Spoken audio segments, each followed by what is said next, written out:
21 of 2021, and thereafter debate will resume on the Irrigation Amendment Bill, National Assembly Bill number 12 of 2021. Other bills which have been lined up in the order of business this afternoon include the health laws, the National Cohesion and Peace Building Bill, the Social Assistance Repeal Bill, and the Landlord and Tenant Bill, that is National Assembly Bill number 3 of 2021. There is a petition which will be presented in the House this afternoon. The subject of this petition is violation of the right to relevant education and training by Egerton University. And the petitioners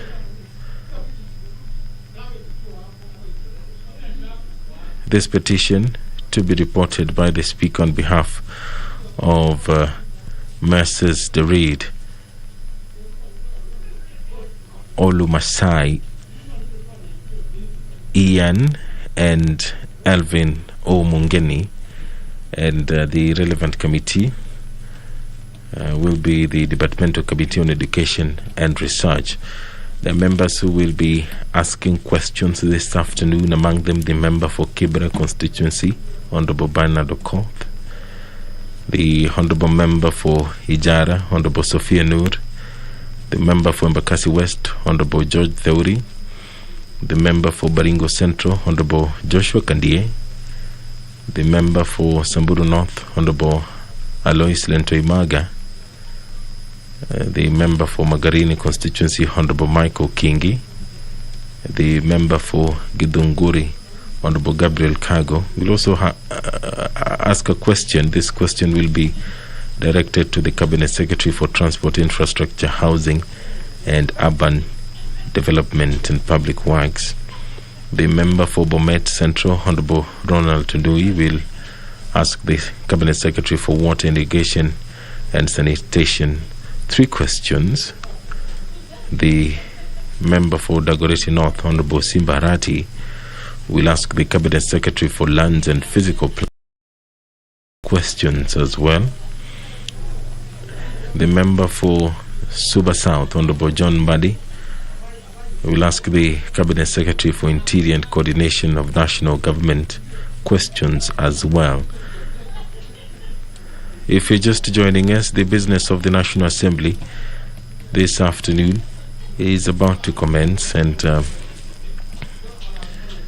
as soon as the Speaker or the presiding Speaker this afternoon, as soon as I stepped into the chamber, I will hand you over for the live broadcast. The member for Kibra constituency, Honorable Bernard Okoth, will ask the Cabinet Secretary for Transport, Infrastructure, Housing, Urban Development and Public Works to provide the status of the ongoing construction of Ngong Road, Kungu Karumba, Langata Link Road in Nairobi City County. And could the Cabinet Secretary explain the reasons which led the initial contractor to abandon the project, and what is the names, address and nationality of the new contractor? Could the Cabinet Secretary explain the steps that the ministry is taking to put to an end loss of lives and destruction of property occasioned by the construction of the said road? And could the Cabinet Secretary indicate when the construction of the said road is likely to be completed? The question by the Honourable Member for Kibra constituency will be replied to before the Departmental Committee on Transport, Public Works and Housing. The Speaker of the National Assembly, Honourable Justin Muturi, has stepped into the chambers, meaning that the business of the National Assembly can begin in earnest. This broadcast is brought to you by the Parliamentary Broadcasting Unit in conjunction with the Kenya Broadcasting Corporation. My name is Edward Kabasam. I will now hand you over for this live broadcast. Good afternoon.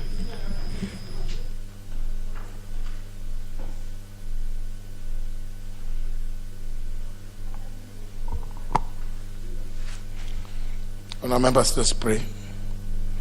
Almighty God, who in your wisdom and goodness have appointed the office of leaders and parliaments, for the welfare of society and the just government of the people. We beseech you to behold with your abundant favor as your servants who may be pleased to court the performance of important trusts in this republic. Let your blessings descend upon us here assembled, and grant that we treat and consider all matters that shall come under deliberation in so just and faithful a manner as to promote your honor and glory, and to advance the peace, prosperity, and welfare of our country and of those whose interests you are committed to our church. Amen.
Proceed.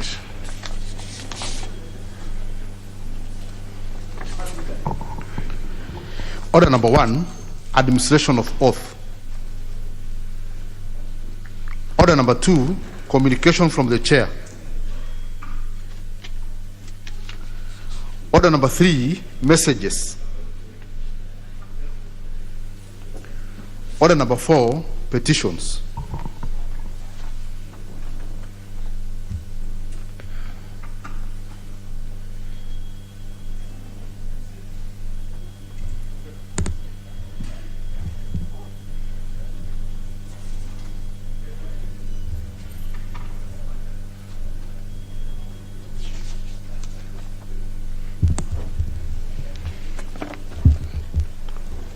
Honor members, standing order 225-2B requires the Speaker to report to the House any petition other than those presented by a member. Further, Article 119 of the Constitution provides for the right of any person to petition Parliament to consider any matter within its authority, including petitioning the House to enact, amend, and or repeal any legislation. In this regard, honourable members, I wish to report to the House that my office has received a petition signed by Messrs. David Okoti Olumasai of National ID number 31297235, Ian Nyaga Geshobi of National ID number 32416254, and Elvin Onyango Mangeni of National ID number 32744119. regarding violation of the right to relevant education and training by Egerton University. Honourable members, the petitioners recount that in 2014, Egerton University enrolled them to pursue Bachelor of Science, in brackets Water and Environmental Engineering, which they successfully completed and graduated in 2019. However, in the course of undertaking the course, the petitioners learned that the program had not been approved and accredited by Engineers Board of Kenya as required under Section 7, subsection 1, paragraph L of the Engineers Act of 2011.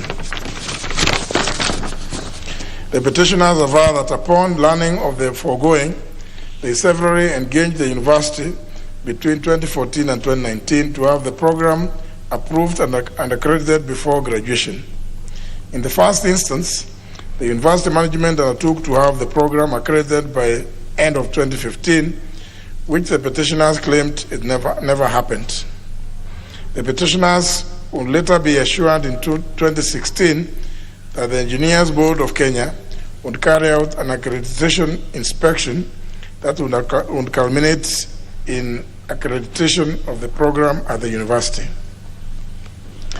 Honourable members, the petitioners claim that the inspection never took place, and instead, in 2018, Egerton University management informed the petitioners that it had signed a memorandum of understanding with the Masinde Muliro University of Science and Technology, MMUST, to enable the petitioners to use engineering facilities at MMUST, which is accredited to offer the program. Further, the petitioners were required to undertake 8 remedial units so as to upgrade from the unaccredited program to the accredited Bachelor of Science (Civil and Environmental Engineering) as recommended by the Engineering Board of Kenya. Now, members, the petitioners are concerned that their efforts to have Egerton University management to facilitate them to upgrade to the accredited program in partnership with MMUST, as recommended by the Engineers Board of Kenya, never bore any fruit, leading to their graduation in 2019 with an unaccredited degree. Consequently, the petitioners have suffered the fate of being ineligible for registration as engineers and cannot therefore be employed to offer engineering professional services or work, given that Section 49 of the Engineers Act prohibits persons not registered with the Engineers Board of Kenya from practicing as engineers. Further, the petitioners cannot engage in private professional engineering practice, since Section 50 of the Act provides that, and I quote, "A person who is not registered as a professional engineer or firm shall not be entitled to submit engineering plans, surveys, drawings, schemes, proposals, reports, designs, or studies to any person or authority in Kenya." Close the quotes.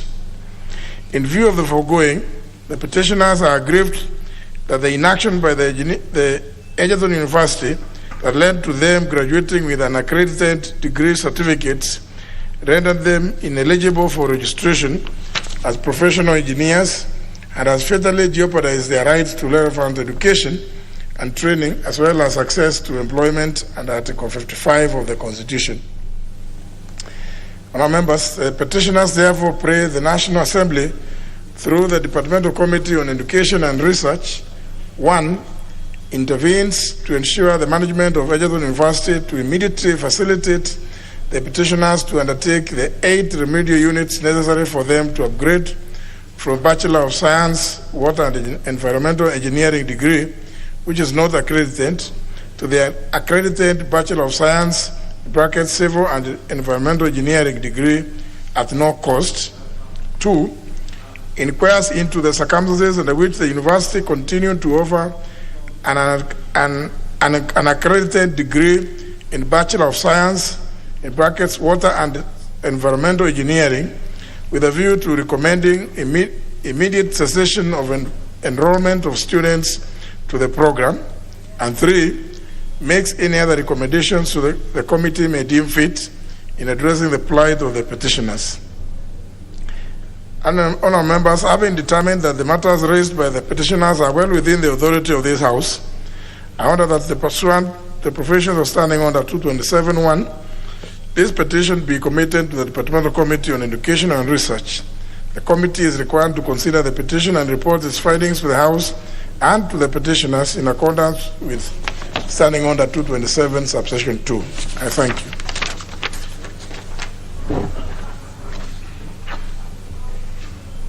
Comments, clarifications, no debates. Honorable Sankok. Thank you very much, Honorable Speaker.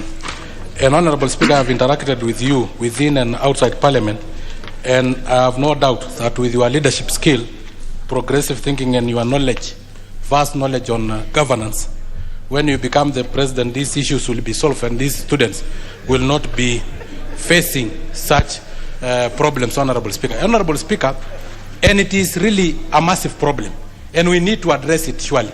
Because how can you take 4 years of your prime time or 5 years of your prime time pay a lot of money to study a course that the university itself knows that is not accredited. Honorable Speaker, and this issue emanated from what we opposed when we were in the student leadership of parallel degree program, where they commercialize education in this country, Honorable Speaker. And I think this House must also address the issue of commercialization of education in this country, because it will solve these issues and these problems. The issue where when you have an A and you don't have money, you'll only be able to afford some very small courses like anthropology, Honorable Speaker. If you have a C and you add money, you can now study medicine, Honorable Speaker. So, Honorable Speaker, this issue can be solved, because what they have done is to try and, because they are commercial now, they have gone commercial now, they want now to, no, just a comment, I'm giving a comment. Honorable Speaker, Honorable Pukose is becoming a prefect in this house. Please control Honorable Pukose. We don't need a prefect inside this chamber.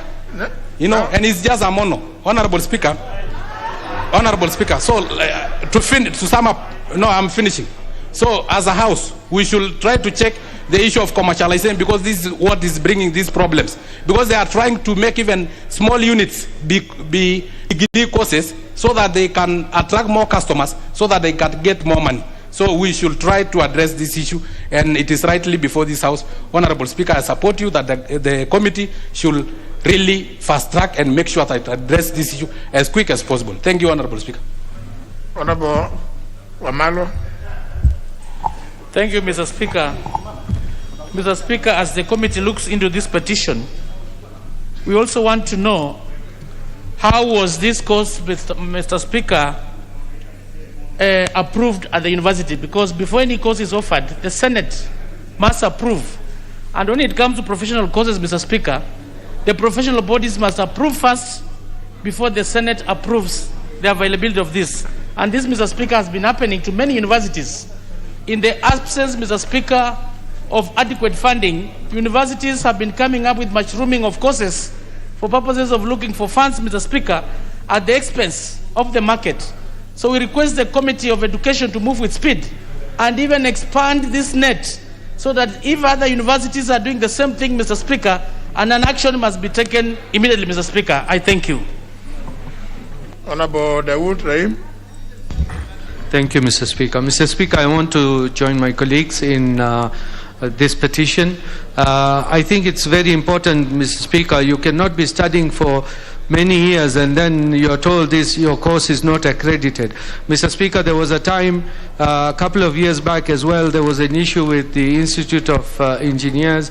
There was even the Kenya School of Law, and the courses people study for, they study it for a purpose, and if that purpose is not fulfilled, we are curtailing the people's rights. So I believe this one should be sorted out, and accreditation should be given to the people who desire them. Thank you, Mr. Speaker. Iringo. Thank you, Mr. Speaker. Mr. Speaker, I support the petitioners, Mr. Speaker, and it is regrettable that they spent almost 5 years doing something which will not benefit them in their lives, Mr. Speaker. And it is a serious error with the university, because they cannot undertake a course whereby whoever is taking that course will not use that knowledge or whatever he has acquired in the university to better his life. Mr. Speaker, I support the petition, and let the committee sit down and seriously see how they can help these young men, so that at least they can recover what they have lost. Thank you, Mr. Speaker. Honorable Nyamai. Thank you, Honorable Speaker, for giving me this opportunity. First of all, I would like to say that it is a very sad situation, and that in my own constituency, Kitui South, I have interacted with students who have gone through this particular course. And it is important, when the Committee on Education is handling this matter, to find out whether there could be other students who are going through courses of practical nature like this course that may not have been accredited. When people go to university, Honorable Speaker, they find themselves even naming themselves engineers because of the hopes and aspirations that they have before they start the training. So I would like to also support this petition, Honorable Speaker, and say that this matter, from my own experience, I've seen it affecting students' mental health. When they realize that they are not employable, when they realize that they are not, it's not possible for them to be the engineers that they wanted to be. So as they deal with it, it is important also to bring on board COOPs, so that COOPs can take the responsibility of ensuring that before any admissions are done, they have checked and they are assured that accreditation has been done. Thank you, Honorable Speaker. Honorable Pukose. Thank you, Honorable Speaker. Listening to the petition by the three students, I think it's a very sad affair. And I was actually trying to see if the chair of the committee is here, because it is important that the comments we make is they actually take it, the committee incorporates them when these institutions appear before them. Because for one, I think it's a high time that we need to look at the universities, and even if there is an act that we need to bring into force or make amendment to ensure that no course shall be offered in our university institutions that is not accredited by the various institutions like the Engineers Board, the Medical Laboratory Board, because I remember there were students who did a medical laboratory degree at the university, and for a long time they went through an uphill task, and there might be many other courses, as Honorable Nyamai puts it, that there is being offered there and is not accredited.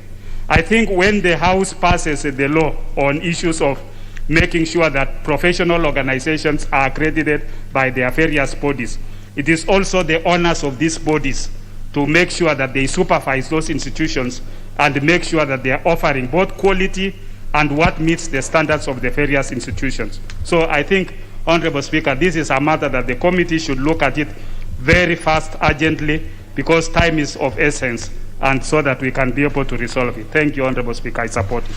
With regard to the point you raised about the presence of the chair of the committee in the House, it is the responsibility of the staffers who clerk committees, especially the head of a committee, to make sure that when a petition is presented, quite apart from the petition itself, they pick the hands and record of what was said by members by way of comments. So it is not really the chairperson, it is the staff.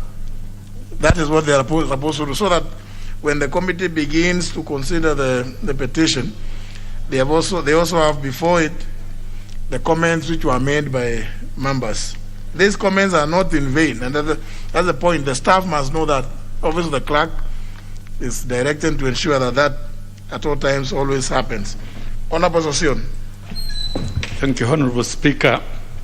The petition before this House, I think, is one of the most genuine petitions we have seen in this House, Mr. Speaker, because it's bordering on the intellectual rights of these students who have undertaken a course that is not accredited.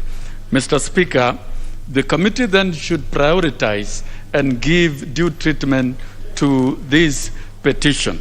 Mr. Speaker, universities offering engineering courses that are not accredited should really be checked, Mr. Speaker. And finally, there is need to control massification and commercialization in our universities and ensure that the quality frameworks are working in the best interest of the country and the intellectual rights of students are also protected. Maybe these students need adequate compensation and that they are taken to MMU to conclude their courses as soon as possible. Thank you, Honorable Speaker. Thank you, Honorable Speaker. I sympathize with the students. I also sympathize with the parents, and I empathize with the university that probably the lecturers who taught these students for all those years are knowing that the course was not accredited. However, Honorable Speaker, as the committee looks at the petition, there are a few questions they need to put in mind. Number one, what is the general practice of guidance for the students at the point of selecting courses? And how does KUSIPS deal with the courses that probably seems to be commercialized and not of any academic value? Second, Honorable Speaker, it's also important that professional bodies find a mechanism through Council of University Education to review all the courses that are being offered in the universities and determine their relevance. I know quite a number of cases, Honorable Speaker. Universities hire lecturers when the Council of University Education comes to review them or investigate, inspect them, parade fake lecturers who pass as if they are permanent lecturers of the university. It's such a rotten system, Honorable Speaker, that requires thorough review, and I hope the petition will trigger such a review. Thank you. Honorable Omboko Milemba. Thank you, Honorable Speaker. Let me begin by also indicating that the Chair of Education is out, and I actually talked to her this morning, and she indicated that I step in for her while everything will be going on. Having said that, it is a very dear petition, but I think we should also look at the other courses which are affected in a similar way. And furthermore, also call the Engineers Board to see if they can give these students another test, because I know it happens in other professions, like the accountants are here. And that can actually solve. If they give them another test that can make them qualified, then they could be accredited. Because those are many, many options that we can use. Without much ado, thank you, Honorable Speaker. Honorable Muruga. Thank you, Mr. Speaker. Mr. Speaker, this petition is timely, especially because it relates on 3 young men who have a whole expanse of life ahead of them, and it needs to be handled with the speed it deserves. Number 2, with the mushrooming of universities in the country, some of very dubious quality and expression, while others are public, and yet they go into the length like these ones to offer degrees that are not accredited. It's a high time the ministry actually moved to the speed and audited these universities and what they are offering. Many of them are purely out to rake in money because they know we are desperate for education. Young people have to get an education, and therefore they offer things that are substandard. And most importantly, we ask the Engineers Board of Kenya to check into the plight of these young people, the way the Kenya Medical Practitioner and Desks Board deals with similar issues by trying to give them exams, which if they pass, they then get accredited. I think this can be resolved that way. Thank you. Member Von Liwa. Thank you, Mr. Speaker. This is quite a widespread practice in colleges and higher education institutions. Not only in degree, as you have said, Mr. Speaker, but the problem is other lower courses like certificate and diploma courses, which are just meant to make money for the institutions, but eventually they are not even nearer connected to the job market. And we have people who have gone and used a lot of money, and when they come out, they have no clue where to hang themselves. Now, I wonder, Mr. Speaker, then, if the Senate and the councils of this university cannot do this job, then who is the right person to do the supervision or the policing, whatever we can call it, to make sure that this is done right? Lastly, I would like, if possible, then the committee can upscale this to a full-fledged inquiry so that we know where the pain is really. Thank you, Mr. Speaker. Member for the Ureti South. Thank you very much, Mr. Speaker, for giving me the opportunity to add my voice to this petition. And I'd like to say, Mr. Speaker, that we invest as a country very heavily on education. If you look at our budget, the amount that we allocate to education is a significant amount. Mr. Speaker, the Education Ministry is also one of the ministries that has one of the biggest workforces in the government. And the institutions under the Ministry of Education are quite many. Mr. Speaker, the Ministry of Education also has 6 permanent secretaries, unlike many other ministries. So, Mr. Speaker, such a blunder is inexcusable, coming from a university as reputable as a university that is causing such a blunder. Mr. Speaker, my prayer is that when the committee, the esteemed Education Committee, when it opens up this petition, I pray that the remedy they offer shall be a remedy that gives an opportunity for these young learners to be able to attend to the remaining 8 courses at no cost, Mr. Speaker. But while this is happening, we also need to have a discussion about the relevance of the courses that are being offered in our universities, Mr. Speaker. Recent research is telling us that over 80% of the courses that are being offered in our public universities are going to be obsolete in a few years, meaning that we are giving obsolete education to our future, Mr. Speaker. And I speak as a teacher, saying that I believe that education can be one of the biggest agents of change for a country. But if we invest this much in education and end up with such blunders, then it beats the purpose of giving such a high investment on such an institution. So, Mr. Speaker, I do pray that the remedy will be a fitting remedy, and if they have to receipt the 8 courses, let it be at no cost. Thank you very much, Mr. Speaker. Member for Mandera West. Thank you, Mr. Speaker, for offering me this opportunity. This is a very sad petition that has come to the table, to the House this afternoon. Egerton University, being one of the earlier universities in these countries, being one of the universities that is highly respected, it is seriously a shame to hear that they can offer a course that is not accredited, to an extent that the students who have started that course finish it and then come back for years looking for opportunities to accredit. Mr. Speaker, sir, I think this is as a result of commercialization of education. We hear very, very funny courses these days, in so many funny names of courses, and if you look critically at them, ultimately they will have no value addition either to this country or to the persons who are undertaking it. The only value they have is the fees which is being paid to the universities. I think the Committee of Education should take seriously this matter and not look only narrowly at this petition that has been presented today, but look further. All those universities that are giving out uncredited courses, because this is a very serious loss to the families, to the students who have gone through that course, and to the nation at large.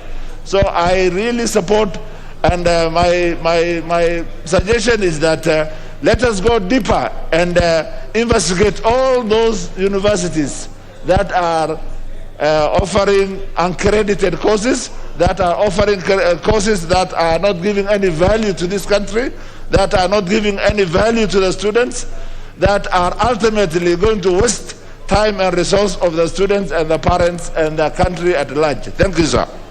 Honorable Sotsi. Mr. Speaker, I also sympathize with the plight of the students who have been affected. But then this petition raises very fundamental questions.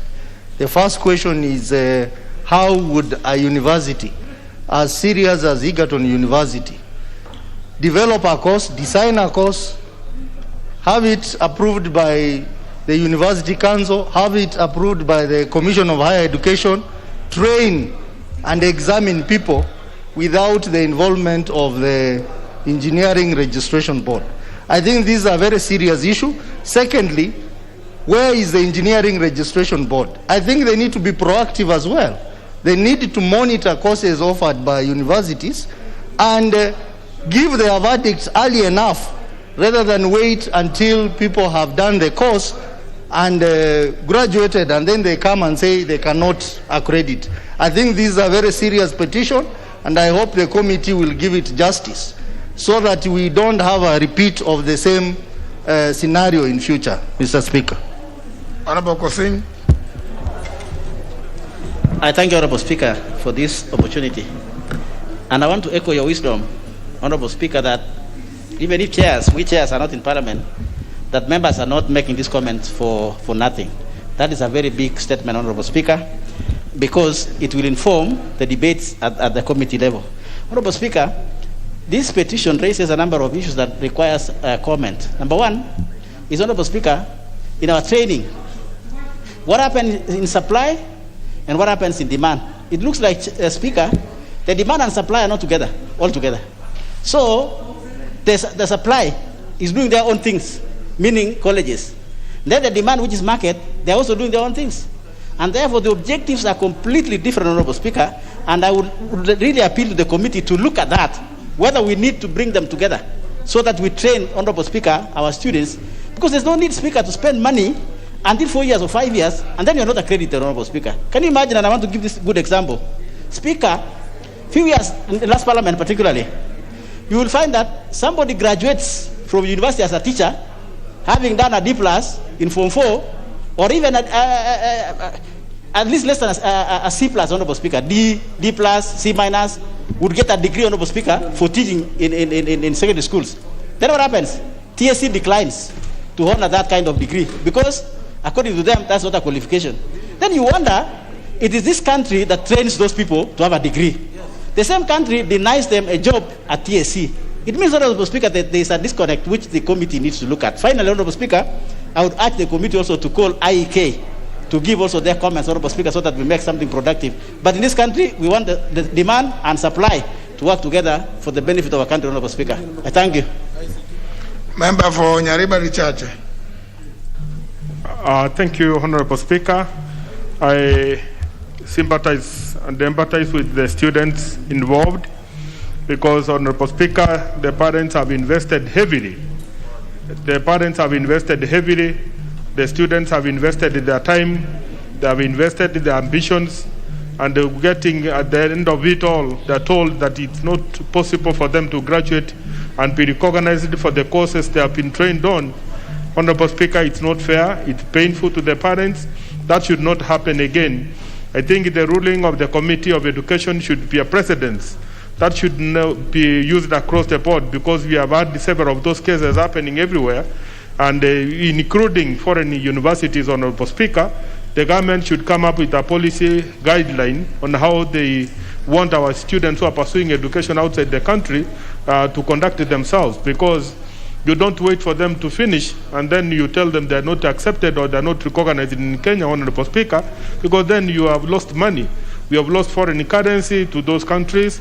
We have lost the time. We have lost the time for these students and the parents who have invested and denied themselves so much to get their children to go through university, only to be told that it's not possible for them to use that knowledge. So, Honorable Speaker, we need to come up with a more practical way of measuring the capacity and the abilities of the students other than the examination, Honorable Speaker, because there are some students who are gifted in memorizing, and others are gifted in, practical ways of using the knowledge they have acquired. So that should also be a way of measuring their capacity and their capabilities for purposes of ensuring that they are not disadvantaged. So I support the motion, Honorable Speaker, and I think it should be used to set precedents for the universities both in Kenya and abroad. I support. Member for Mwingi West.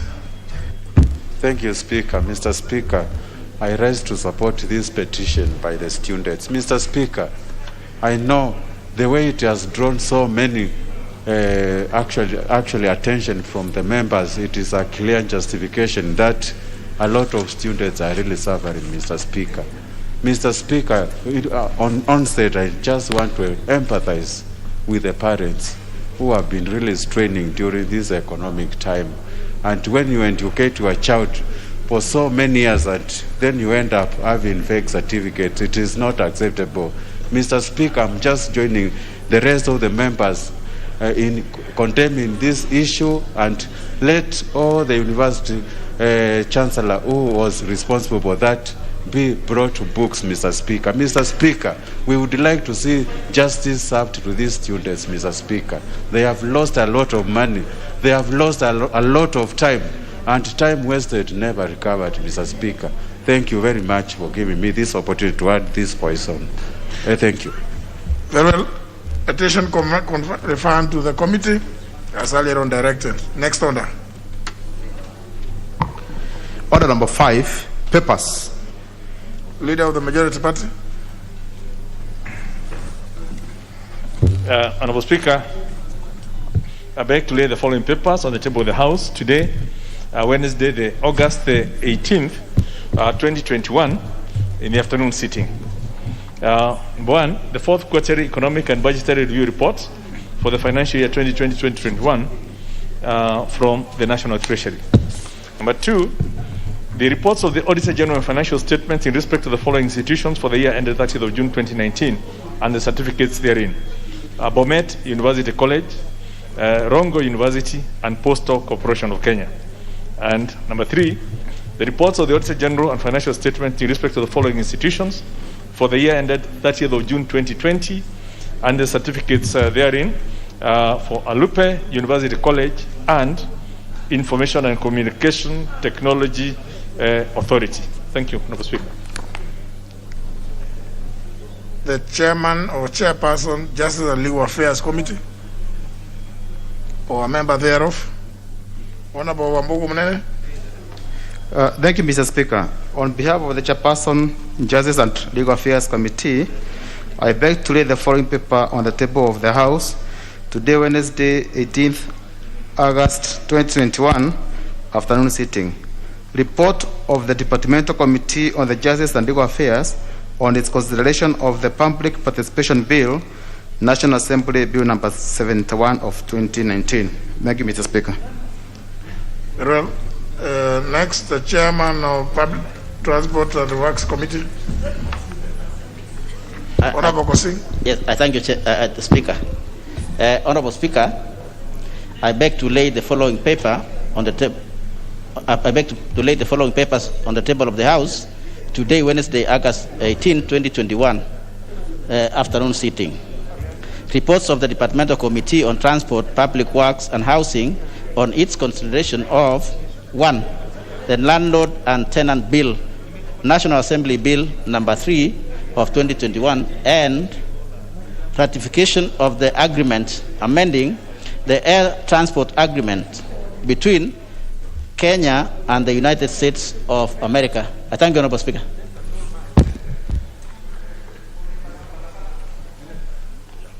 Next order. Order number 6, notices of motion. The chairman, Select Committee on National Government Constituencies Development Fund, the Honorable Wamunyinyi. Thank you, Mr. Speaker. I beg to give notice of the following motion.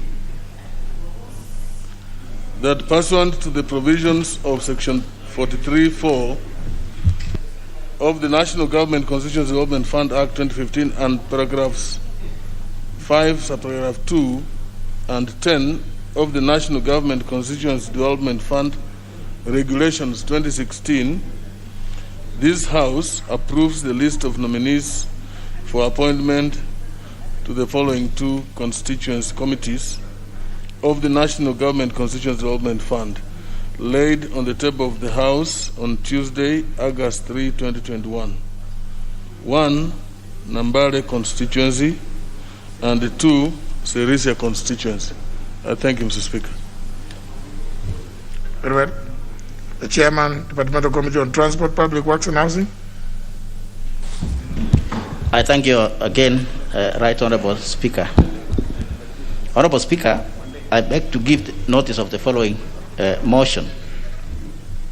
That this House adopts the report of the Departmental Committee on Transport, Public Works and Housing on its consideration of the ratification of the agreement amending the air transport agreement between Kenya and the United States of America, laid on the table of the House Wednesday, August 18, 2021, and pursuant to the provisions of Section 7 and Section 8 of the Treaty Making and Ratification Act 2012, approves ratification of the agreement amending the air transport agreement between Kenya and the United States of America. Thank you, Honorable Speaker. Vice Chairperson, the Committee on Delegated Legislation, Honorable Jagagwa.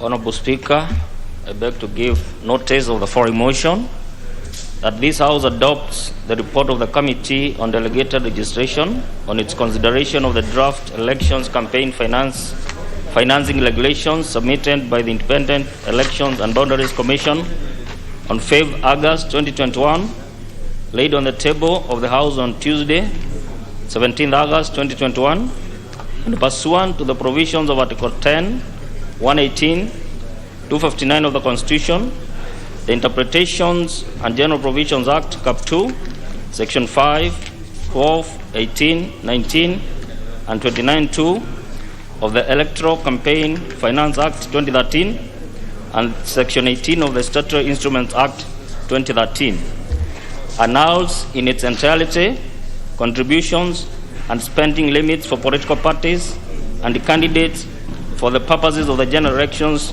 to be held on 9th August 2022, published as Kenya Gazette Notice number 8024 of 9th August 2021, and it rejects the draft election campaign financing regulations as submitted by the Independent Elections and Boundaries Commissions on 5th August 2021. Thank you, Speaker. Well, next order. Order number 7, questions and statements. First question by the member for Kibra, Honorable Okoth. Thank you, Mr. Speaker. I rise to ask question number 327 of 2021. The question is directed to the Cabinet Secretary of Transport, Infrastructure, Housing, Urban Development and Public Works. 1. Could the Cabinet Secretary provide the status of the ongoing construction of Ngong Road, Kungu Karumba, Langata Link Road in Nairobi City County? Number 2, could the Cabinet Secretary explain the reasons that led the initial contractor to abandon the project, and what is the name, address and nationality of the new contractor? Number 3, could the Cabinet Secretary explain the steps that the ministry is taking to put an end to loss of lives and destruction of property occasioned by the construction of the said road? Number 4, could the Cabinet Secretary indicate when the construction of the said road is likely to be completed? Thank you, Mr. Speaker. To be replied before the Departmental Committee on Transport, Public Works and Housing. Next question by the member for Ijara, Honorable Sophia Abdi. Sophia Noor, sorry. Member for Ijara.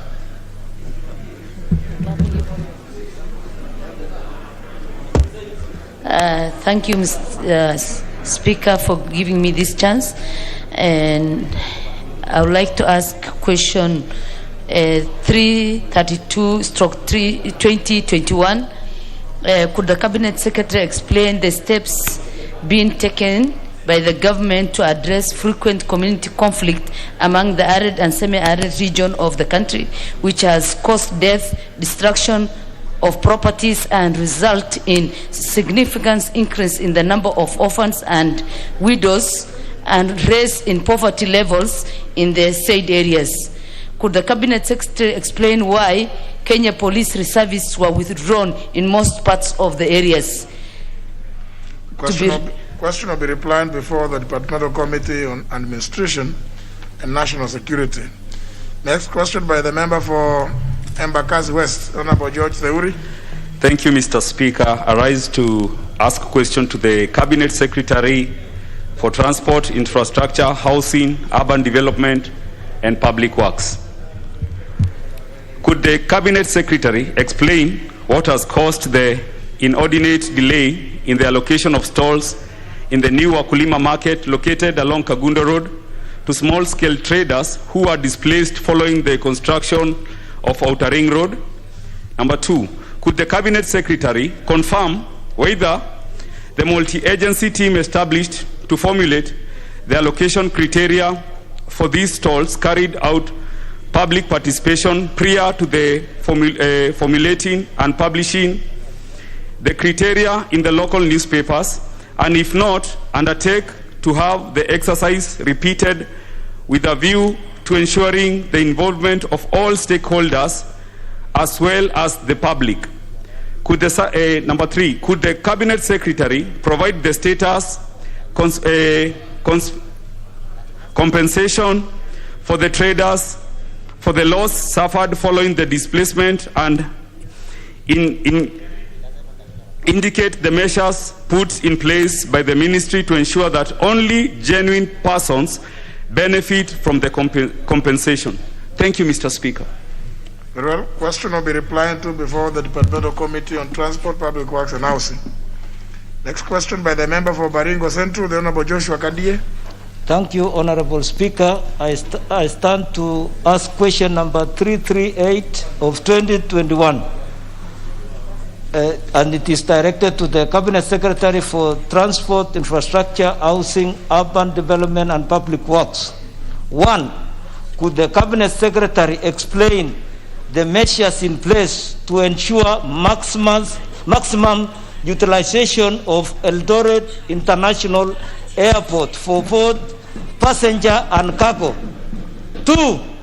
Could the Ministry consider enhancing the airport's cargo handling capacity? 3. Could the Ministry also consider expanding the airport's runway to accommodate bigger capacity planes and therefore promote the entry of more cargo in Eldoret Airport? Thank you, Honorable Speaker. Yes.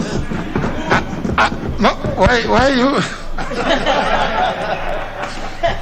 I suppose you meant. I suppose you meant runway, not runaway.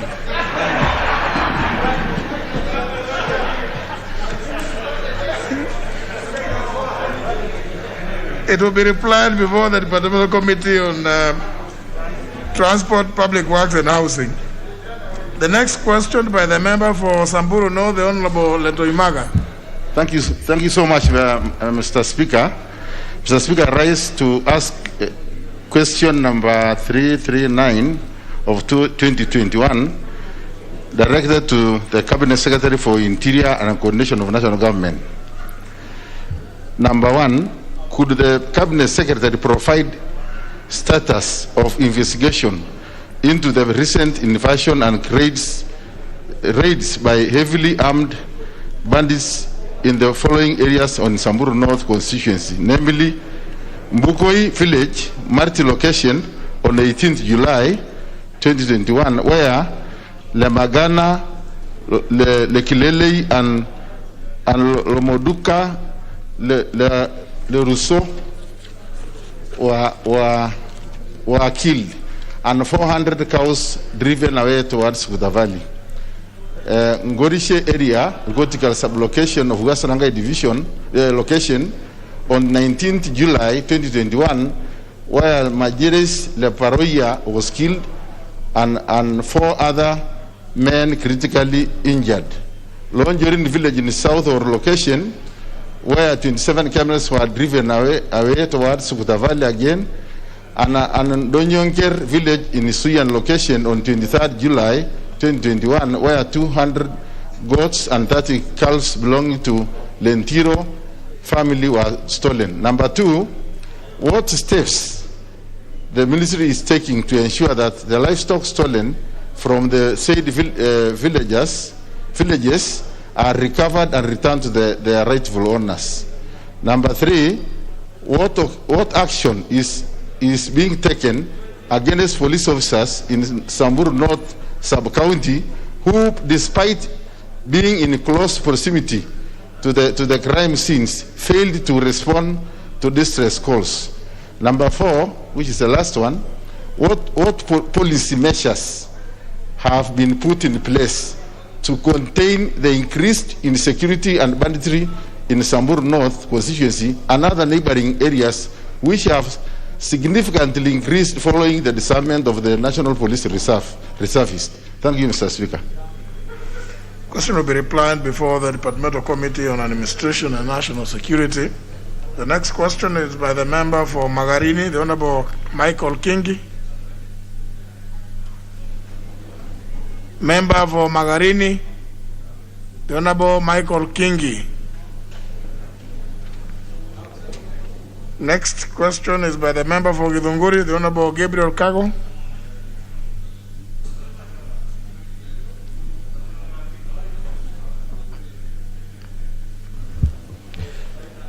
Thank you very much, Honorable Speaker, for this opportunity to ask question 341 of 2021 to the Cabinet Secretary for Transport, Infrastructure, Housing, Urban Development and Public Works.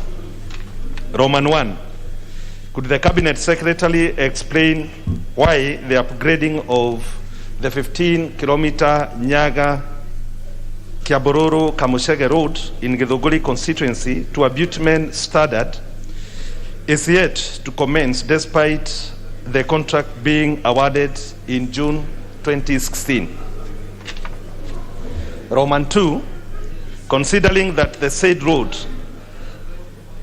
which also connects the Ruiru Uplands Highway and Mau Mau Road, is currently impassable due to its deplorable state, could the Cabinet Secretary consider having the construction of this road under the Mau Mau program? Thank you, Honorable Speaker. Question will be replied before the Committee on Transport, Public Works and Housing. Next question by the member for Bomet Central, the Honorable Otonui. Thank you, Mr. Speaker.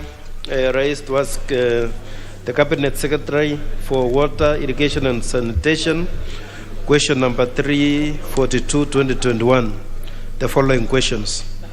1. Could the Cabinet Secretary provide the status of the construction of the Poster Dam in Bomet County, which is meant to serve the people of Bomet, Kericho, and parts of Narok County?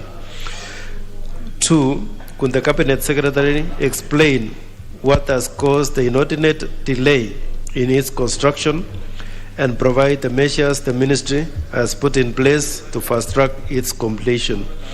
3. Could the Cabinet Secretary state the total amount of money allocated towards implementation of this project? Thank you. To be replied before the Departmental Committee on Environment and Natural Resources. Next question by the member for Dagoretti North, the Honorable Simba Arati James. The Honorable King James Simba Arati, member for Dagoretti North.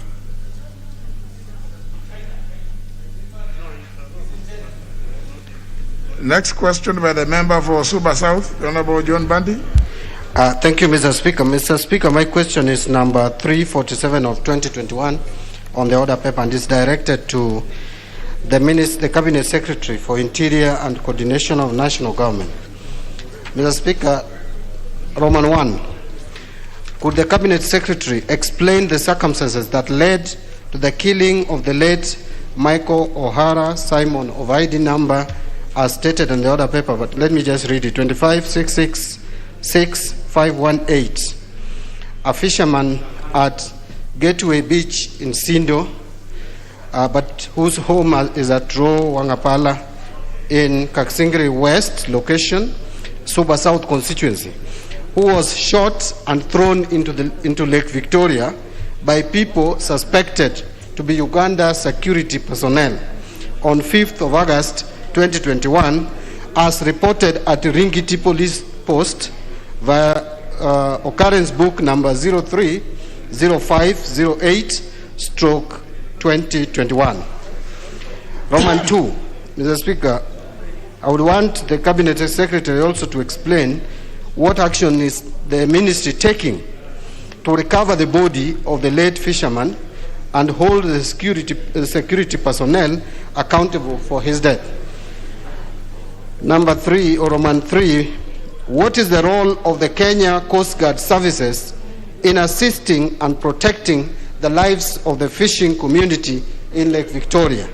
And finally, Mr. Speaker, Roman 4, what measures has the Ministry put in place to ensure long-lasting solutions to the constant harassment of the fishing communities living around Lake Victoria by the security personnel from neighboring countries, and more particularly Uganda and Tanzania? Mr. Speaker, that is the question. Question will be replied to before the Departmental Committee on Administration and National Security. Before we go to any, for the second time, question number 340 of 2021 by the member for Magarini, the Honorable Michael Kingi, for the second time. For the second time, member for Magarini, Honorable Michael Kingi, Member being absent, not desiring to be present, question is dropped. For the second time, question number 343 by the member for Dagoretti North, Honorable Simba Arati. Question number 343 by the member for Dagoretti North, the Honorable Simba Arati. Member being absent, not desiring to be present, question is dropped.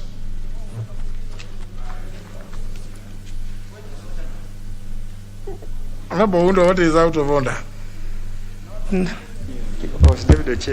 Honorable Speaker, on 28th February 2021, I asked a question directed towards the Committee of Transport on Angina airstrip.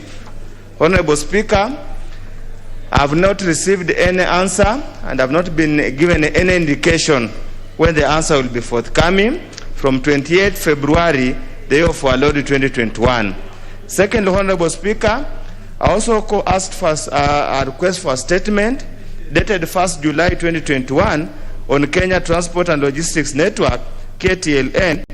It was indicated to be given after 2 weeks, and I suppose, Honorable Speaker, from 1st July up to now is obviously more than 2 weeks.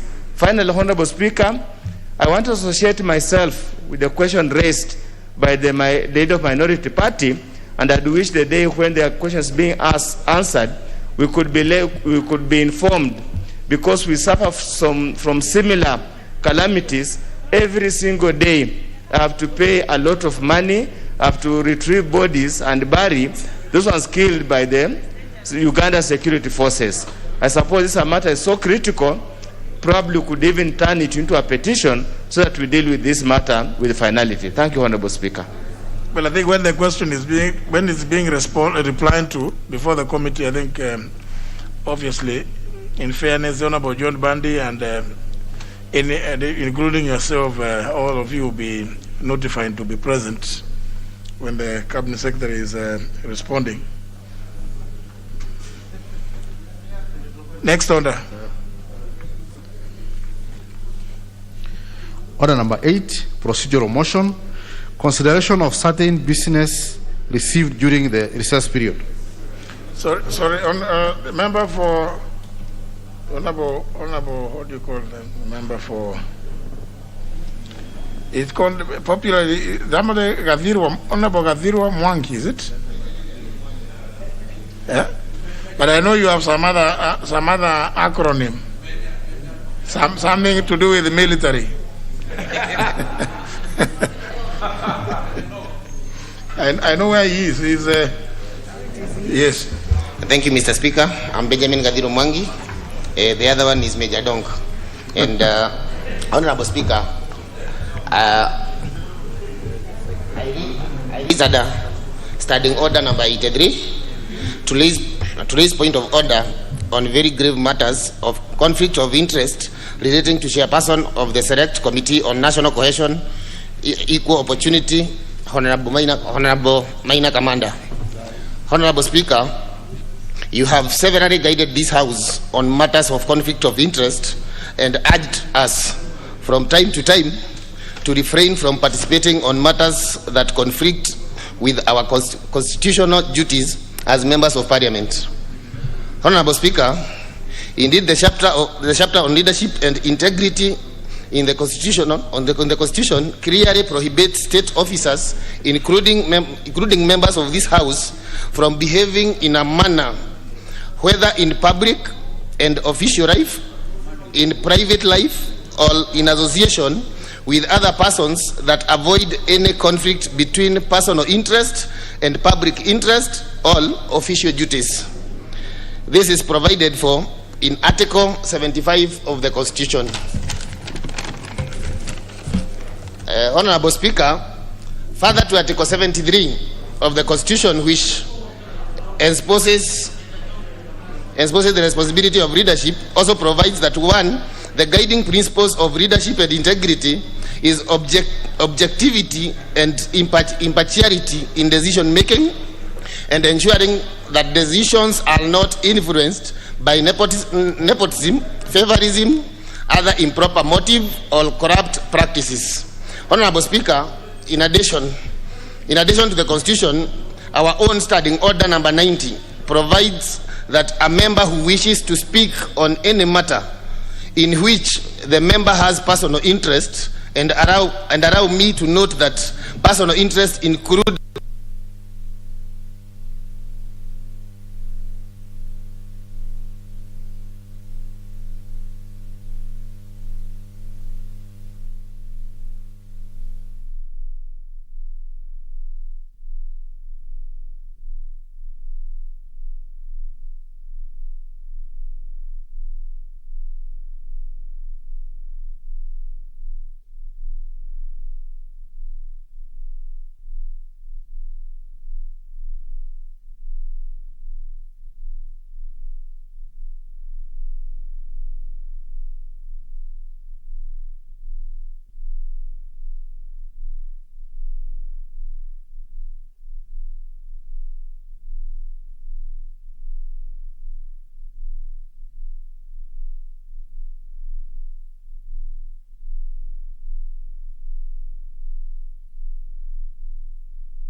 Your Highness, if you really kill me now, then Bailey and Sicho will make you pay for that.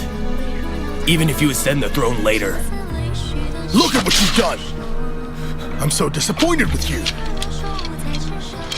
You were always reliable, smart, and flexible in the past. I placed high hopes on you. And what brings you here? You came here to laugh at me? Just laugh at you? I don't have that much time, or that much interest in you. So is His Majesty suspicious of you?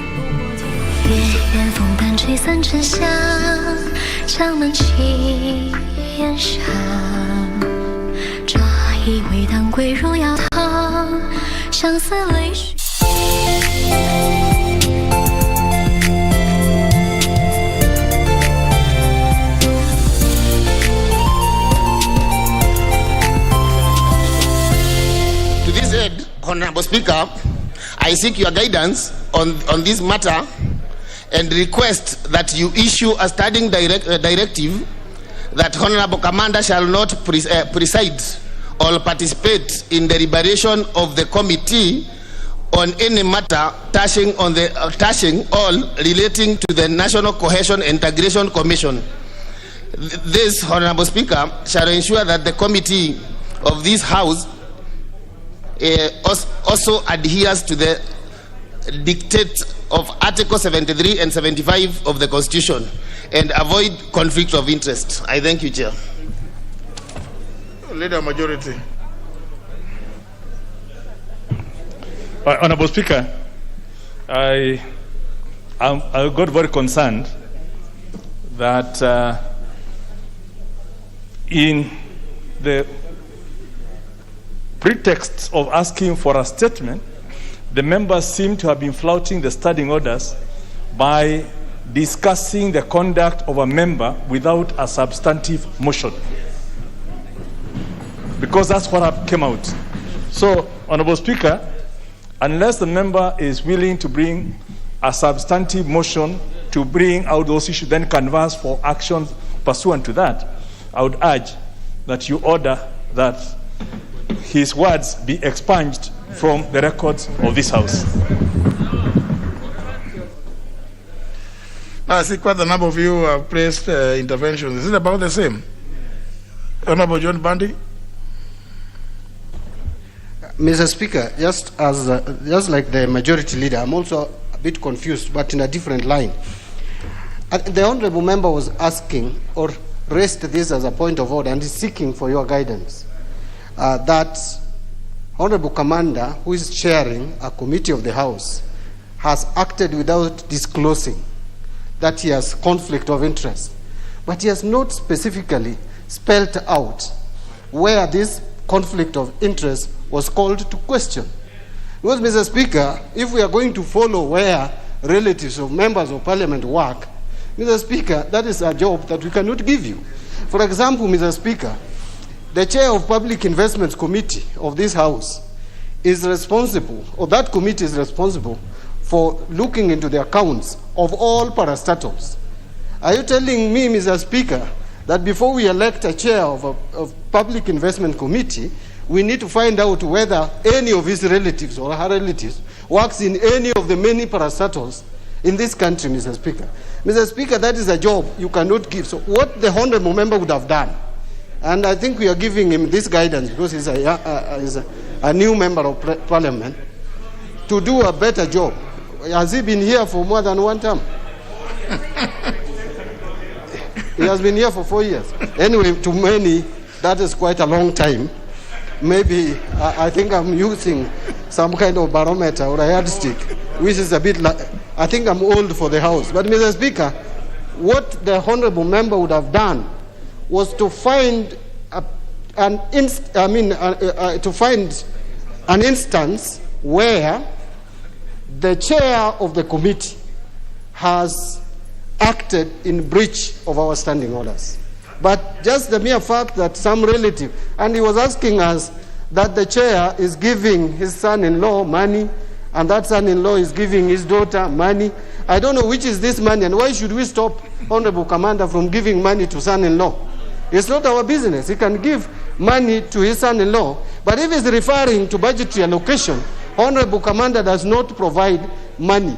It is this House that provides money to all government agencies, ministries, and state departments. So I think, Mr. Speaker, even though your ruling is asked for or sought for here, I think it's giving you a job that really is not yours. The honourable member has not really done a good job, in my view. Now, you see, honourable members, the more we discuss, the Honourable Avirwa, as you continue to speak about the chair of the National Cohesion Integration Committee, you know, I kept wondering, I was waiting for you to say the amounts of money which have been given and the circumstances under which they were given, because you see, normal budgetary processes, a committee merely makes recommendations. It is this House that allocates. Now, if it is money which the Honourable Commander has earned somewhere, and he chooses to give to his son-in-law or even mother-in-law or whatever, whomever. But now, you see, you have not given us specific details. Are you questioning the ability of the Honourable Commander to oversight that committee? Mr. Speaker, what I was requesting is that when the committee is meeting with the commissioners, the vice takes over, not that the chairman be demoted or not, or stop being the chairman. He continues being the chairman, but when we are meeting with the commission, the vice chair or any other member take the chairmanship so that we can be able to interrogate. Are you a member of that committee? Yes, I am a member. Now, when that commission is appearing, just raise the issue there. Chair. Because, I'm not going to micromanage committees.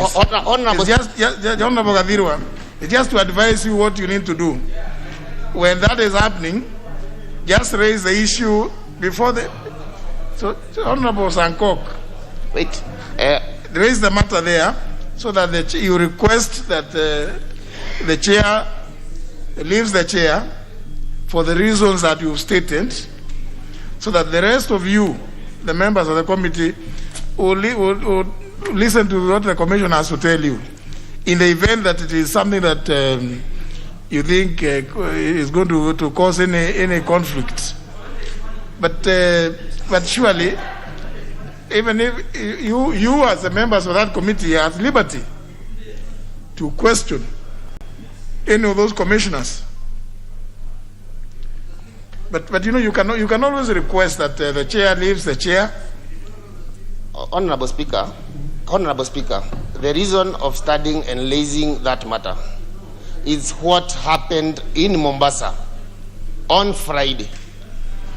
on Friday about the conflict of interest. And now what happened, even the committee member, myself included, wanted to question the commissioners. But the chairman said that the meeting has been, that we'll do it in the afternoon. When the afternoon came, the meeting was ended. So, Chair, I have nothing personal. I want to be very clear. I have nothing personal, Honorable Speaker. What I was requesting is that when we are discussing matters and any member has interest, if you are the chair, let the vice chair chair the meeting, direct the meeting, then after that, resume your chairmanship. Thank you, Mr. Speaker. No, honorable members, no. Now, I don't need your assistance now. Honorable Gadirwa, you are right to raise the issue you have raised. But what you need to do is to just communicate, right? In fact, that's the kind of thing that you should have written if you are aggrieved by that conduct, so that then it can be, because now bringing it here amounts to discussing the conduct of the chairman in a manner which is not in keeping with the standing orders. Because then you needed to raise, to do a substantive motion and make those allegations in the motion, so that the House as a House will resolve one way or other. But if you want the Speaker to make a determination, then I needed to get facts. You see, now you are giving facts about what happened on Friday.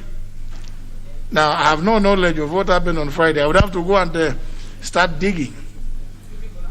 And now, I don't know where you are. You say you are in some village, where? Mombasa. Now, you see, I haven't been to Mombasa for the longest time, since the outbreak of COVID. So I may not know what exactly has been happening in Mombasa. But you are at liberty to raise a complaint if you feel that you are being in any way insubordinated, or you think you are being forced not to participate. But you see, now you are saying you are told in the afternoon the meeting is over. Now I don't know. Is it you know, just like we sat here at 2:30. There are members, you know the time you came yourself. There are some members who came much earlier than you, like the Honorable Sankok. Yeah? So, you know, you could come and then raise an issue, walk out. By the time you come back, the matter is debated and finished. Then you come and ask, what happened to my issue I raised? And we are told it was discussed and a determination made one way or other. So, you know, now all those, I cannot be able from here, unless I begin now asking, going to find out from the clerks, what issue did you raise, if at all? If you raised it, was it captured in the minutes? So as to know whether you raised that issue which you have just raised now.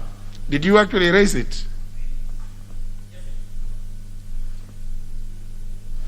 You raised it?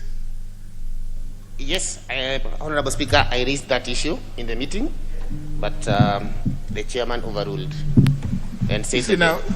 You see now that's a matter perhaps that will need to be dealt with by the Privileges Committee. You know, but because you know there's too much. You need to give a lot more details, and it would require then we call even the clerks, the other members of the committee, like the Honorable Sankok. I don't know whether he was present in Mombasa. Were you? I thought you were a member of that committee. Honorable Chair, I was kicked out after 2 weeks and 14 days. But now, since there is a doubt, and Honorable Commander is also a nominated member of Parliament like me, I tender my candidature in case, Honorable Speaker.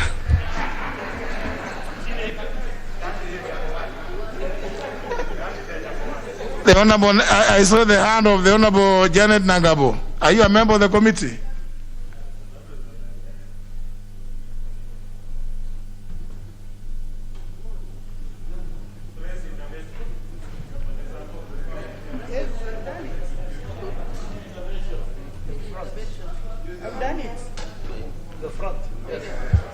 Thank you, Honorable Speaker.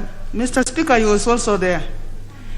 But according to what my colleague has said here, me, I did not hear, Honorable Speaker. Sincerely speaking, even we have our Vice Chair who was right in that meeting. But I've even communicated to my colleague here, if we hate anything, let's discuss as a committee first before you bring it here. I've just communicated to him here, Honorable Speaker. Who is your Vice Chair? Who is the Vice Chair? The Honorable Muliungi. But you are, you are so quiet. I'm wondering why. You are now standing, aren't you? Yeah. Yes, Chair. Umeinuka. I've grown taller. Umeinuka sasa. I've grown taller, Chair. Chair, Speaker, Honorable Speaker, sir, I was in that meeting, and we made a resolution from day one that we condense the program so that we cover the program in one day. And I think because of condensing that program, the honorable member, I wanted to raise some issues which was raised out of time. And the chair said that will be discussed another time. And therefore, there was nothing in contempt, in my view. The chairman was acting in good faith. And we participate in all the matters in the committee in good faith. Thank you, Chairman. Now, no, there's nothing. Please, honor members, those of you like the member from Muranga, these are not directed at you. So please, just hold. Yes, you are. I know you are a chair, but nothing has been directed at you. No, you are not an elder. How? I think don't assume those titles. Don't assume them from the floor of the house.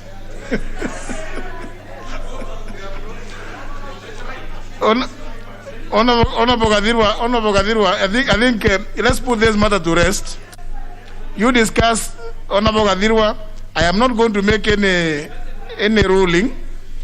If you have an issue, write to the chairman of the Powers and Privileges Committee. All, as you've been advised by your colleagues in the committee, raise it in the committee. Not necessarily when that commission is appearing, but when the committee is transacting other business, so that it can be discussed before the committee. So that we don't have to come to bring it here. And if by the time you escalate it to the floor of the house, I'm sure there will be some some discussions within the membership. Should you find anything that is in any way offensive, that is likely to violate Articles 73 and 75 and our standing orders with regard to declaration of interest, please raise it before the committee. Raise it before the committee, let it be minuted. If there is no decision taken, then do a formal letter to the Speaker. Very well, let's proceed now.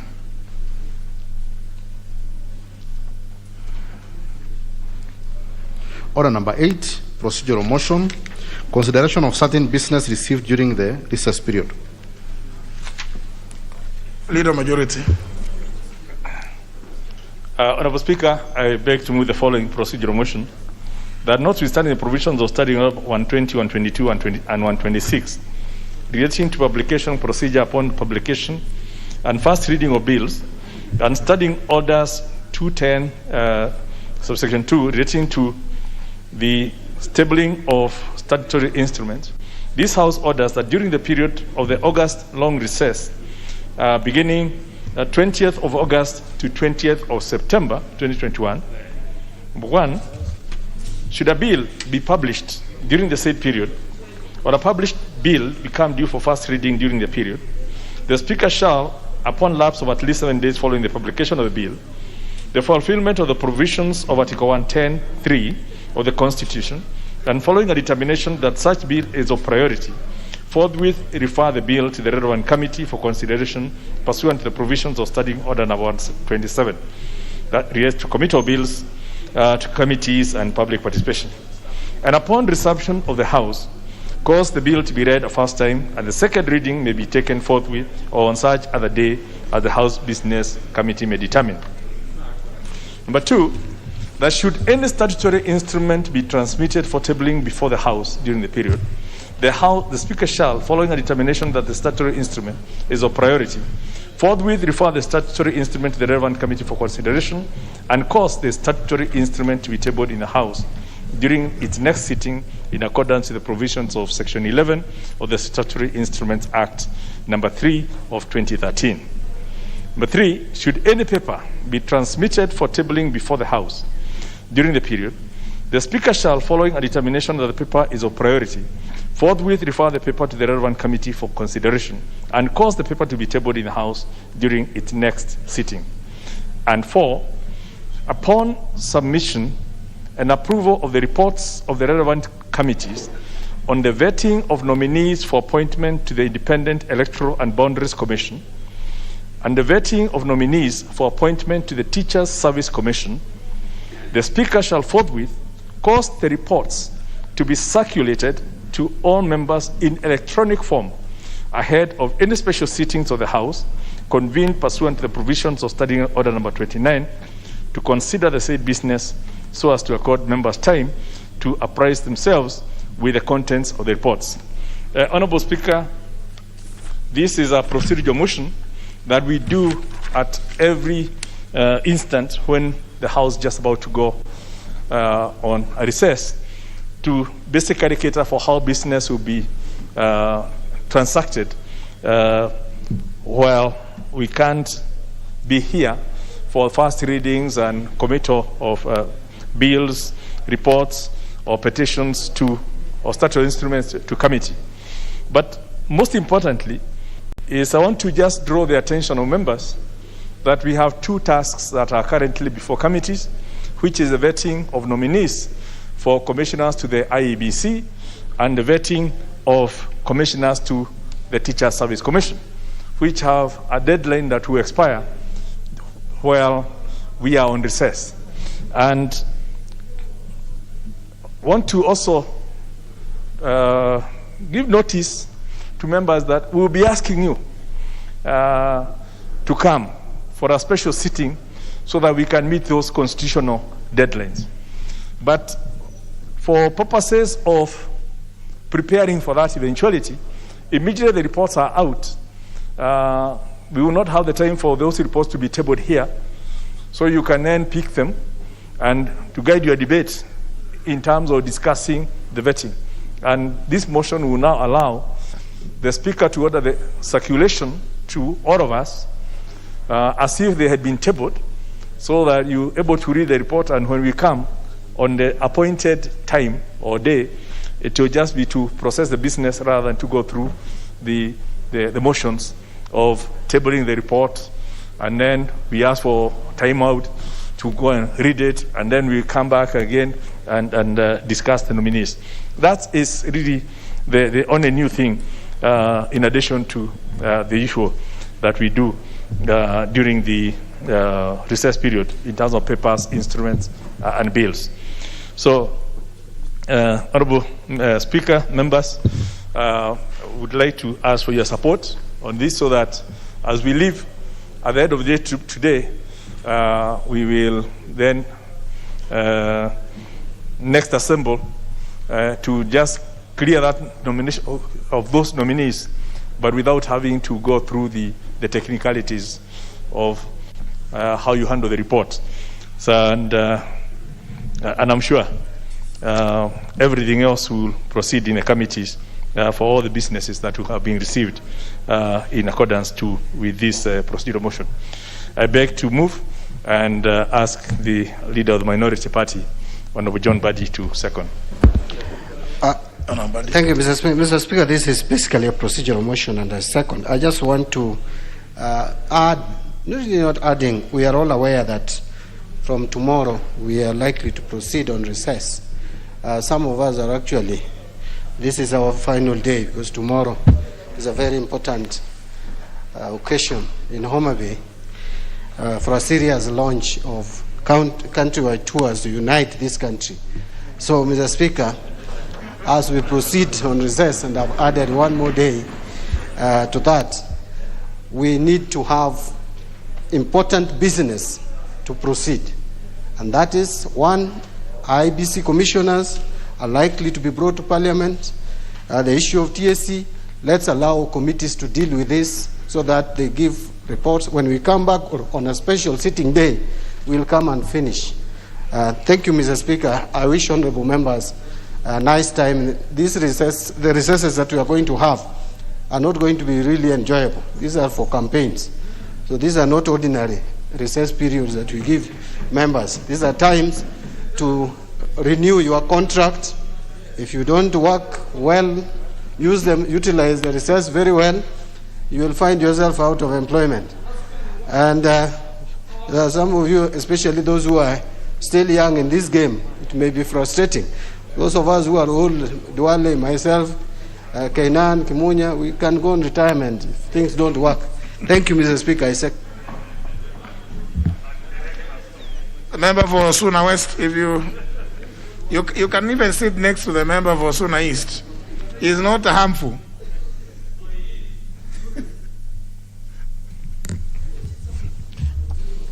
Honourable members, I propose the question, which is that notwithstanding the provision of standing orders 120, 122, and 126 relating to publication, procedure upon publication, and first reading of bills, and standing order number 210, subsection 2, relating to tabling of statutory instruments, this House orders that during the period of the August long recess between 20th of August to 20th of September 2021, 1.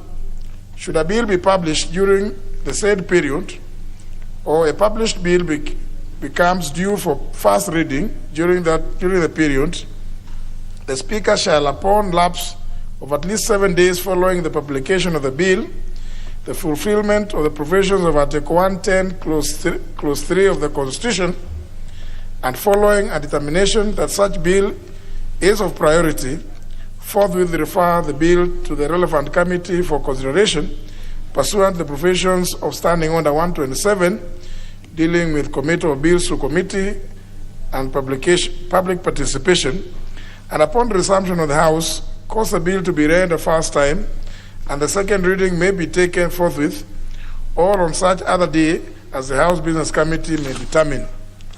2. Should any statutory instrument be transmitted for tabling before the House during the period, the Speaker shall forthwith, following a determination that the statutory instrument is of priority, forthwith refer the statutory instrument to the relevant committee for consideration and cause the statutory instrument to be tabled in the House during its next sitting in accordance with the provisions of Section 11 of the Statutory Instruments Act number 3 of 2013. Number 3, should any paper be transmitted for tabling before the House during the period, the Speaker shall, following a determination that the paper is of priority, forthwith refer the paper to the relevant committee for consideration and cause the paper to be tabled in the House during its next sitting.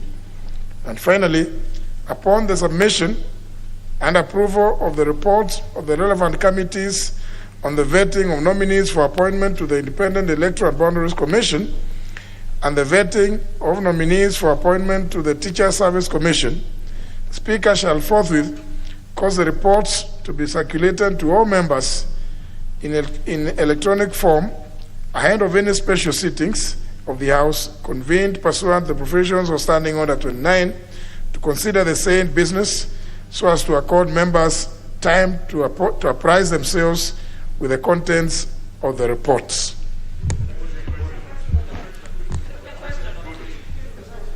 So, okay, honourable members, I'll put the question in short form. But just to explain this last bit, I think the leader majority trying to do it, but I think it's fair that we all get to appreciate the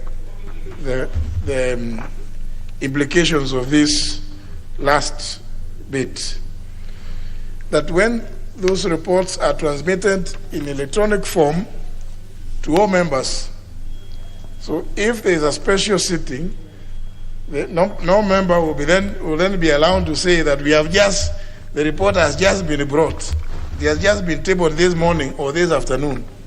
It will be deemed that from the time that it is circulated, you have had time to read through the report, and look at the recommendations, so that then we can do the debate on the date of the special sitting or special sittings, as the case may be. So, please, it is important we all appreciate this, so that then if there's going to be those sittings or sitting, we don't come to argue that we have not had time to look at the reports, and the date upon which they will be circulated will be indicated, even during that special sitting. So, honourable members, as you have desired, I put the question, which is that the business, the procedural motion appearing as order number 8 and as read out be approved. Will as many as that opinion say aye? Aye. As many as contrary opinion say nay? The ayes have it.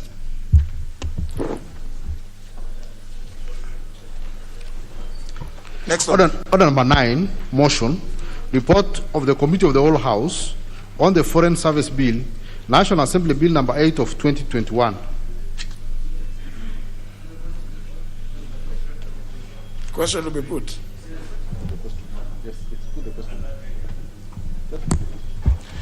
Honourable members, debate on this motion was concluded in Committee of the Whole House, but the question was not put. I therefore proceed to put the question, which is that this House do agree with the report of the Committee of the Whole House on its consideration of the Foreign Service Bill, National Assembly Bill number 8 of 2021.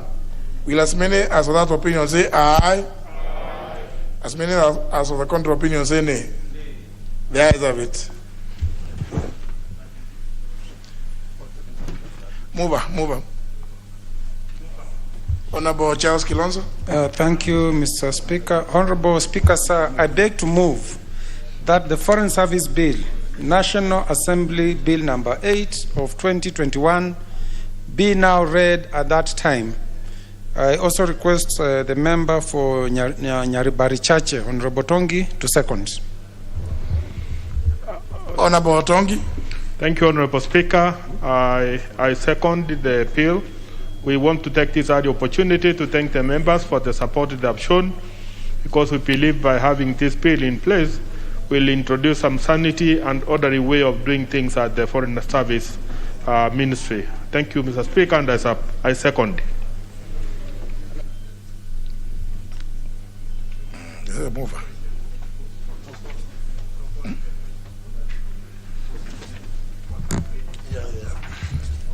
Sorry, honourable members.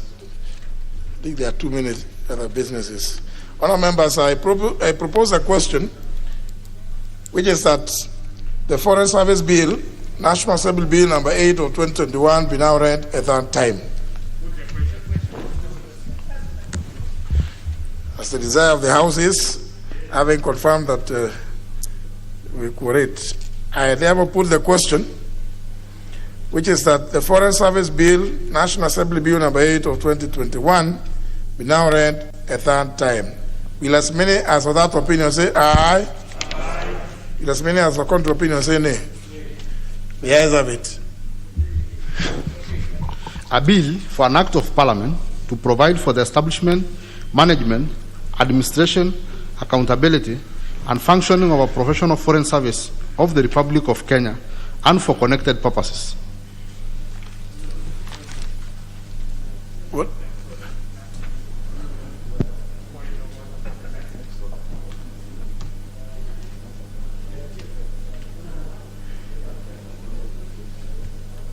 Yes, what's the point of order, Honorable Junet?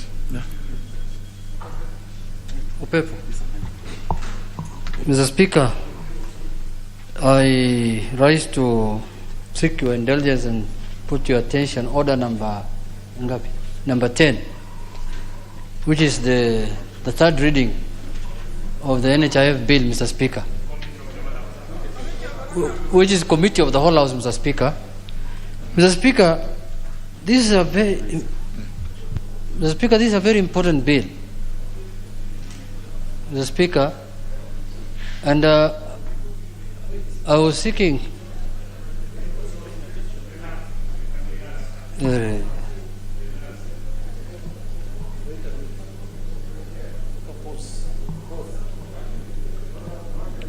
Are you trying to rig me out in Tiamat? Sorry, proceed, Honorable. No, Mr. Speaker, I was seeking your indulgence, Mr. Speaker, on the order number 10, the committee of the whole House, Mr. Speaker. Mr. Speaker, the NHIF bill, Mr. Speaker, is very important. And the business we conduct, Mr. Speaker, in this House is one of the most important businesses that happen in this country, Mr. Speaker, because we make laws for the people, on behalf of the people of Kenya, Mr. Speaker. And these are the laws that are used to govern them. Mr. Speaker, as you are aware, the second reading question was put. The question was put on the second reading of the bill, Mr. Speaker, yesterday, Mr. Speaker. And today it is coming up for the committee of the House, Mr. Speaker. Mr. Speaker, we need enough time to come up with our amendments because, Mr. Speaker, procedurally, this is a house of procedure, traditions, and precedent, Mr. Speaker. Now, Mr. Speaker, the majority leader has his opinion, he will say it. Let him allow me to say my opinion, Mr. Speaker. And you know, Mr. Speaker, under this new constitution, Mr. Speaker, of 2010, when the House was operating under this new regime of the constitution, the majority leader was in the village. I came here under the 2010 constitution in 2013 as my speaker, Mr. Speaker. So, Mr. Speaker, this is a new regime. This is not all the time of the Minister of Treasury giving dictates here on the floor of the House, Mr. Speaker. But having said, Mr. Speaker, that, I'm seeking, Mr. Speaker, your indulgence in the sense that, Mr. Speaker, we need enough time to develop our amendments, Mr. Speaker. We have a lot of amendments. Normally, third reading, second reading, and third reading, Mr. Speaker, normally take not less than 7 days, Mr. Speaker, in this House. Now, yesterday was the question for the second reading. Today is the third day, is the second day for... the third reading is coming up now, Mr. Speaker, Committee of the House, Mr. Speaker. This is such an important bill, Mr. Speaker, that cannot be rushed, Mr. Speaker. Mr. Speaker, what is the hurry? Mr. Speaker, as you are aware, government wants to roll out the universal health care, Mr. Speaker, using this bill. This is such an important bill, Mr. Speaker, that cannot be rushed, the way I'm seeing it, Mr. Speaker, happening. Mr. Speaker, I am seeking you because I have never seen before a bill under your approval, Mr. Speaker, standing at number 1, exceptional times when I have seen a second reading happening like yesterday and the third reading happening today or on the same day. On exceptional bills, Mr. Speaker. Mr. Speaker, it is in my considered humble submission and opinion that, Mr. Speaker, let us be given, even if it's a minimum of 3 days or 4 days, we come up with our amendments as a House and we debate them, Mr. Speaker. Even the special sitting he wants to call for, Mr. Speaker, this is not a bill that we can take it for a joke, Mr. Speaker. This is such a serious bill, Mr. Speaker, that is going to affect the lives of Kenyans, Mr. Speaker. So, Mr. Speaker, I request the House to support that. Let us take our time, and I request that the members to support me, Mr. Speaker, that let us defer this bill, Mr. Speaker. Thank you, Mr. Speaker. You want to speak on that? Honorable, okay, let's hear leader majority. Honorable Speaker, it's true that the question was put yesterday, but the report of the committee was tabled on 5th of August, which is not yesterday. The report of the committee was tabled on 5th of August. So members have had time to look at the report, and members have actually generated an amendment which you can see on the order paper. Honorable Speaker, last week on Thursday, I made a statement, and you alerted members to be alert to the contents of the statement. And in that statement, I had actually indicated that the Committee of the Whole House on the NHIF bill was supposed to be yesterday. So every member had noticed from last week that Committee of the Whole House was to take place yesterday. Unfortunately, on Thursday last week, a member stood and raised the issue of quorum, and we could not complete the debate on NHIF last week so that we could have it yesterday. And members had noticed that the NHIF Committee of the Whole House would take place yesterday, but because it could not take place then, because of the completion of the debate, or putting on the question, so we put the question yesterday.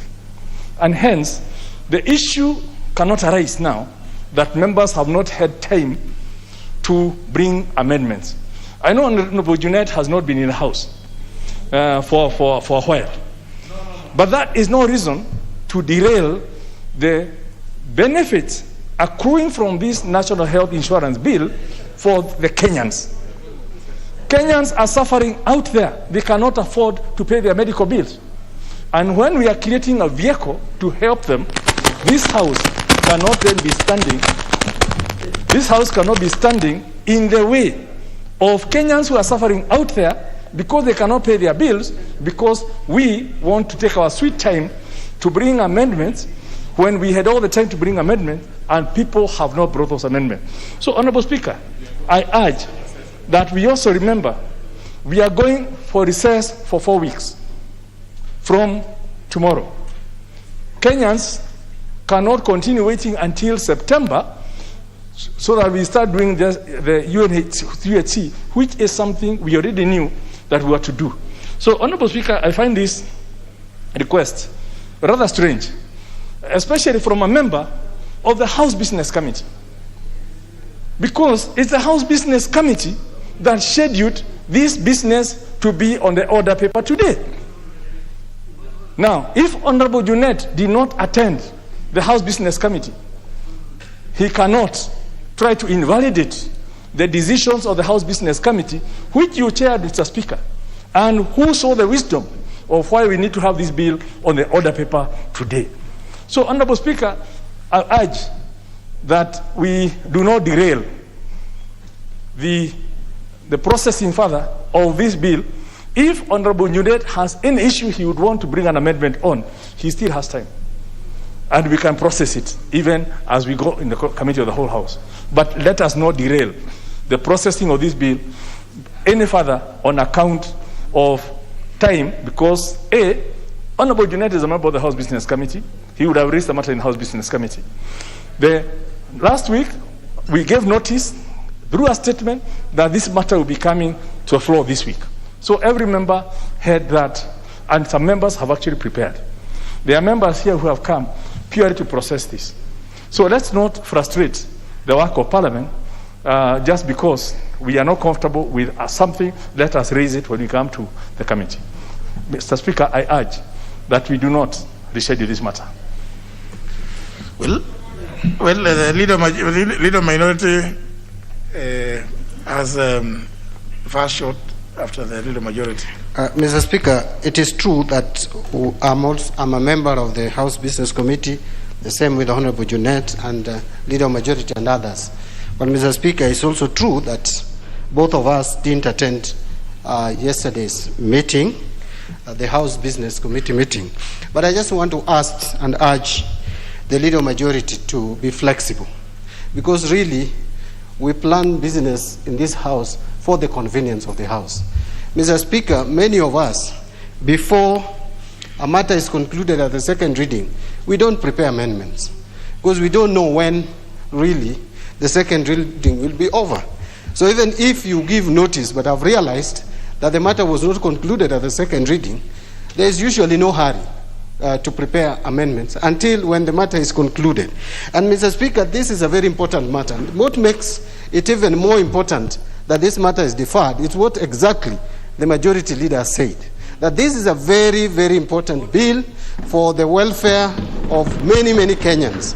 And it is a matter that we cannot rush, especially at the Committee of the Whole House, because then, when later it turns out that we made mistakes in legislating this law, then who will we blame? Will we say that we wanted to rush so that this bill is passed for those who are supposed to benefit to start benefiting, or we will be accused of sleeping on the job? Mr. Speaker, there is nothing wrong with us deferring the Committee of the Whole House on this bill. I'm sure we are going to have special sittings. Obviously we will, to approve IBC commissioners, to approve the TSC.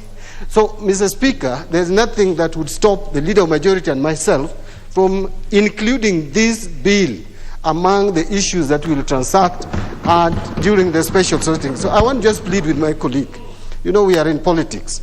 Flexibility sometimes, I know my colleague is my professional colleague. We have been with him in this parliament for long. I know he's a very inflexible leader. When he has put his mind to something, he doesn't want to change.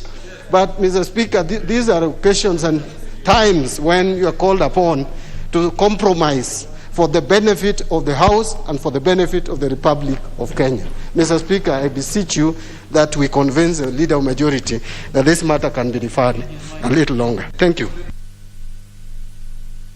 Okay, I will hear a few of you. Honorable Duale. Mr. Speaker, thank you for giving me this opportunity.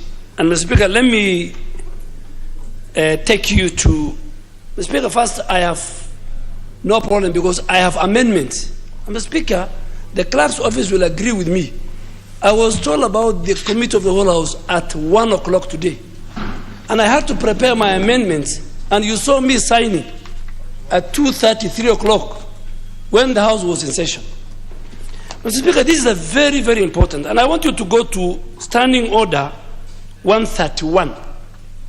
Mr. Speaker, let me read for the House. Where after a bill has been read a second time and before commencement of a Committee of the Whole House, amendments have been proposed to it, which in the opinion of the Speaker, require harmonization.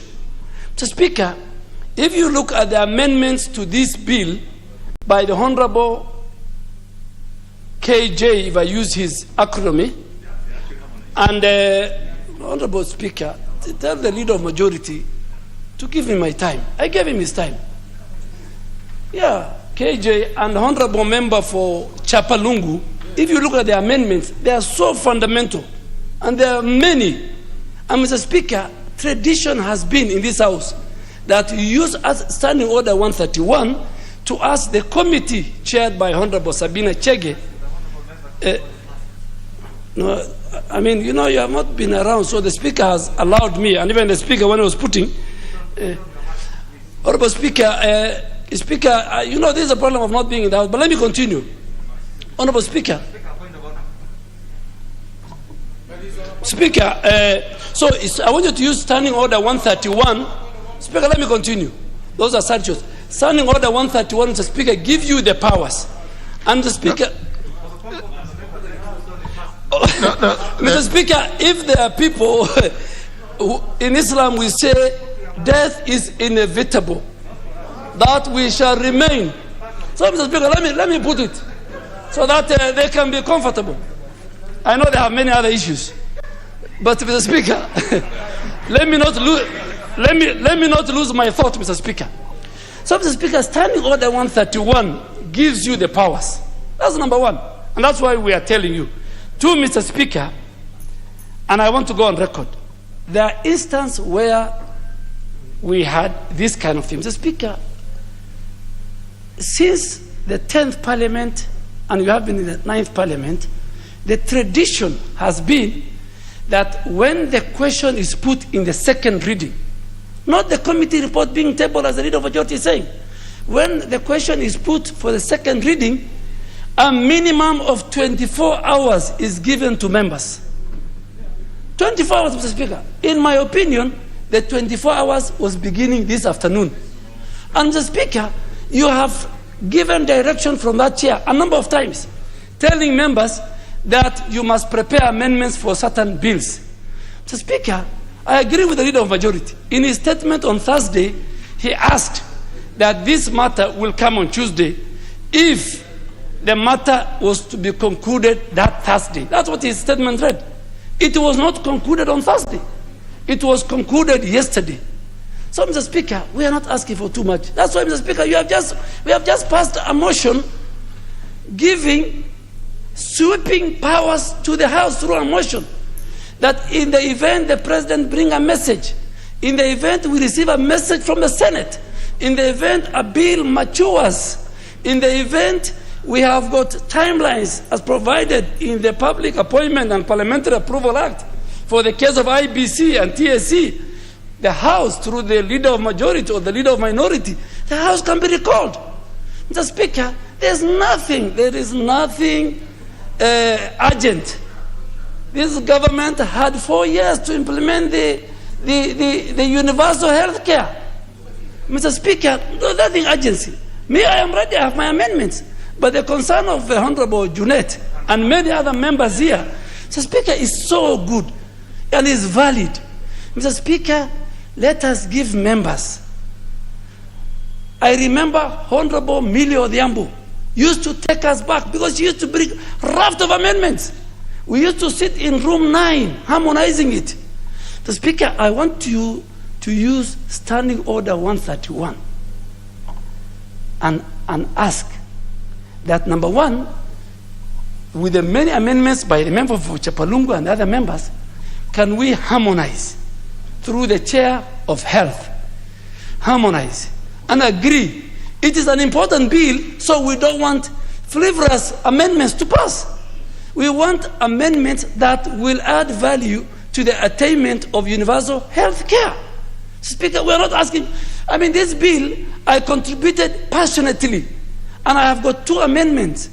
And I have, in fact, it's one bill I wanted to be passed like yesterday. And Mr. Speaker, we must carry everybody. And I really want, Mr. Speaker, to urge the leader of majority, be considerate sometimes. Be considerate when we have got the appropriation bill, when we have the finance bill, which have got timelines, when there is an urgent matter or even approving a nominee, we will support you. Please, this one, let us just have 3 days. Let's even, as members bring amendments, let's even harmonize. Let even me I can even be convinced during this period that I drop my amendment. Already the leader of majority has spoken to me on my amendment on the penalty. We want to agree, but Mr. Speaker, I really want to indulge you and I want you to use Standing Order 131 so that we move on. And Mr. Speaker, I really want all of us to move in the same direction. Honorable Charles Kilonzo. Thank you, Mr. Speaker. And I think for once, the leader of majority should flow with the House, Mr. Speaker. This morning, with the sugar bill, and the amendments were very many. And it was agreed they be referred back to the committee and to the members, and they harmonized, and the matter was deferred, Mr. Speaker. And Mr. Speaker, for the leader of majority to say the House Business Committee sat yesterday and the 2 members were there, whatever is agreed in the House Business Committee is not cast on a stone. This House has a tradition, and one of the traditions, Mr. Speaker, has been something we call mood of the House.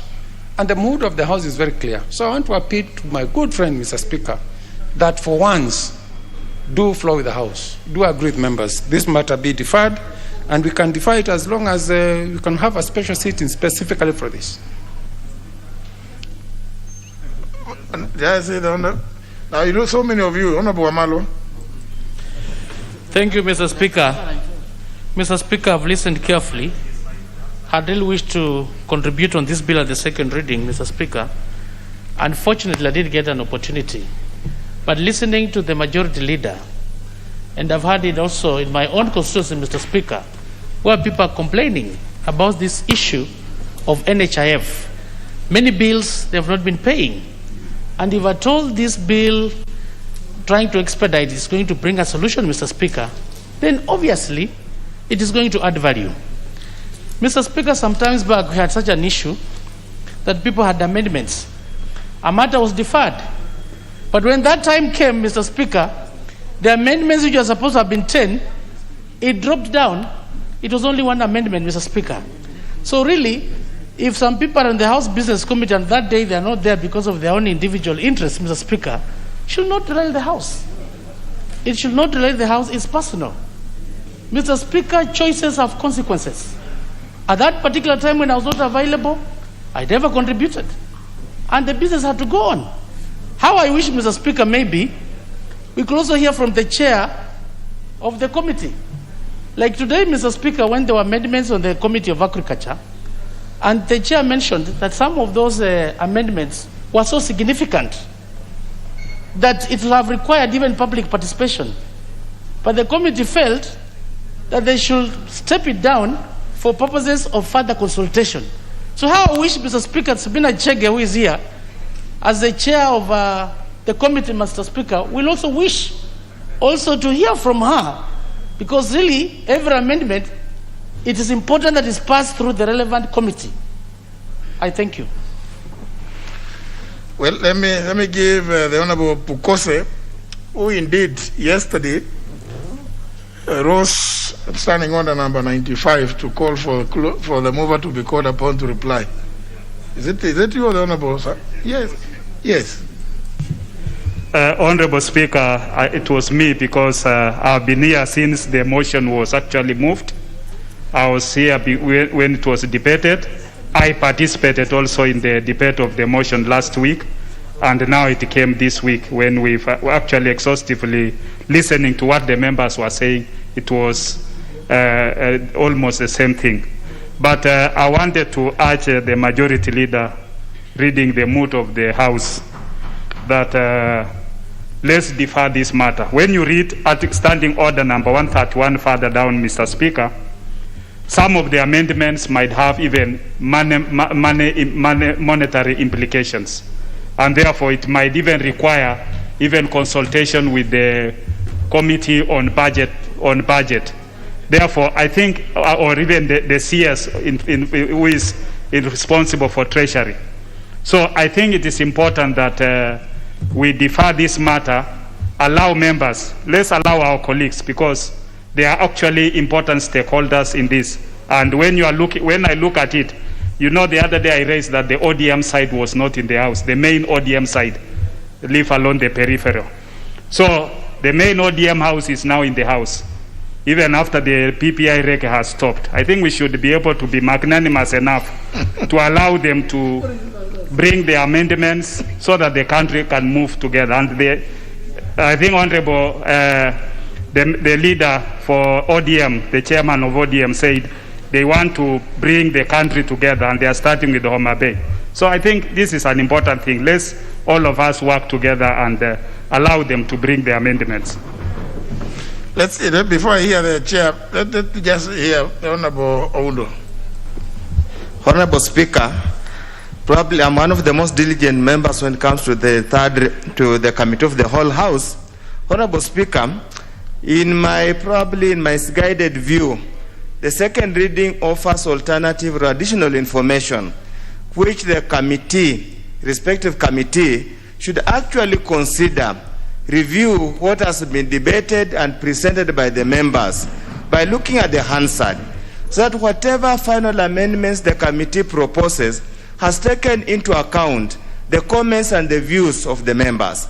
Honorable Speaker, presupposing that the second reading, the proceedings second reading, are of no value, is basically meant to demean this House. Honorable Speaker, it's practically impossible that the debate closed yesterday, and by today morning when the standing order, the order paper was being published, the committee has already gone through the Hansard or the proceedings of the second reading and made a determination, essentially, Honorable Speaker, not to tell the correct position to the members and the members of public. Honorable Speaker, honestly speaking, this is such a fundamental bill that touches the lives of the common mwananchi. Time is necessary for us, Honorable Speaker, to gauge what was the views of the members of this House and prepare adequate amendments that will safeguard the health and the interests of these people, the people of Kenya.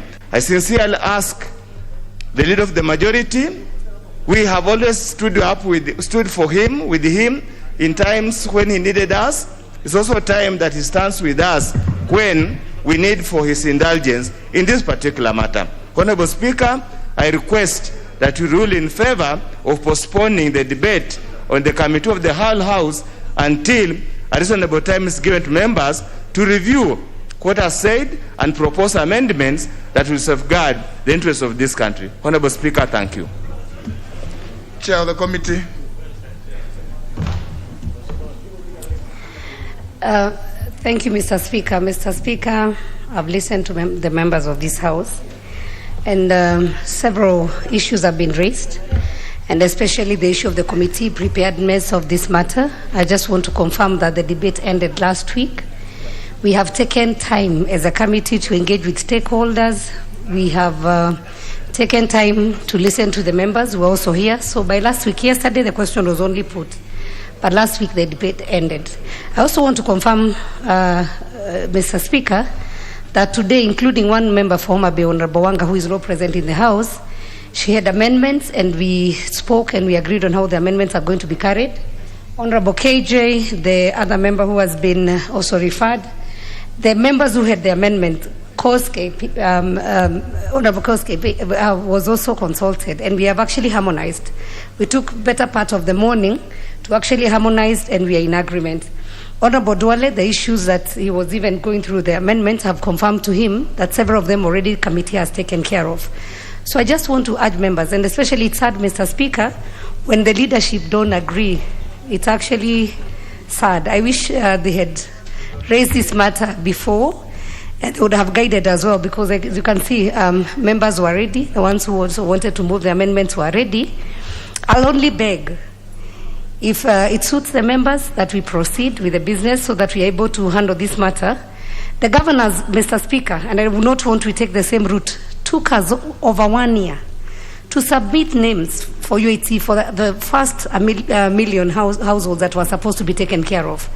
I'd wish that this House don't delay, and I was trying to consult with my brother to find out whether there's something that is really should be considered, because we can see on how we can be able to incorporate in our amendments.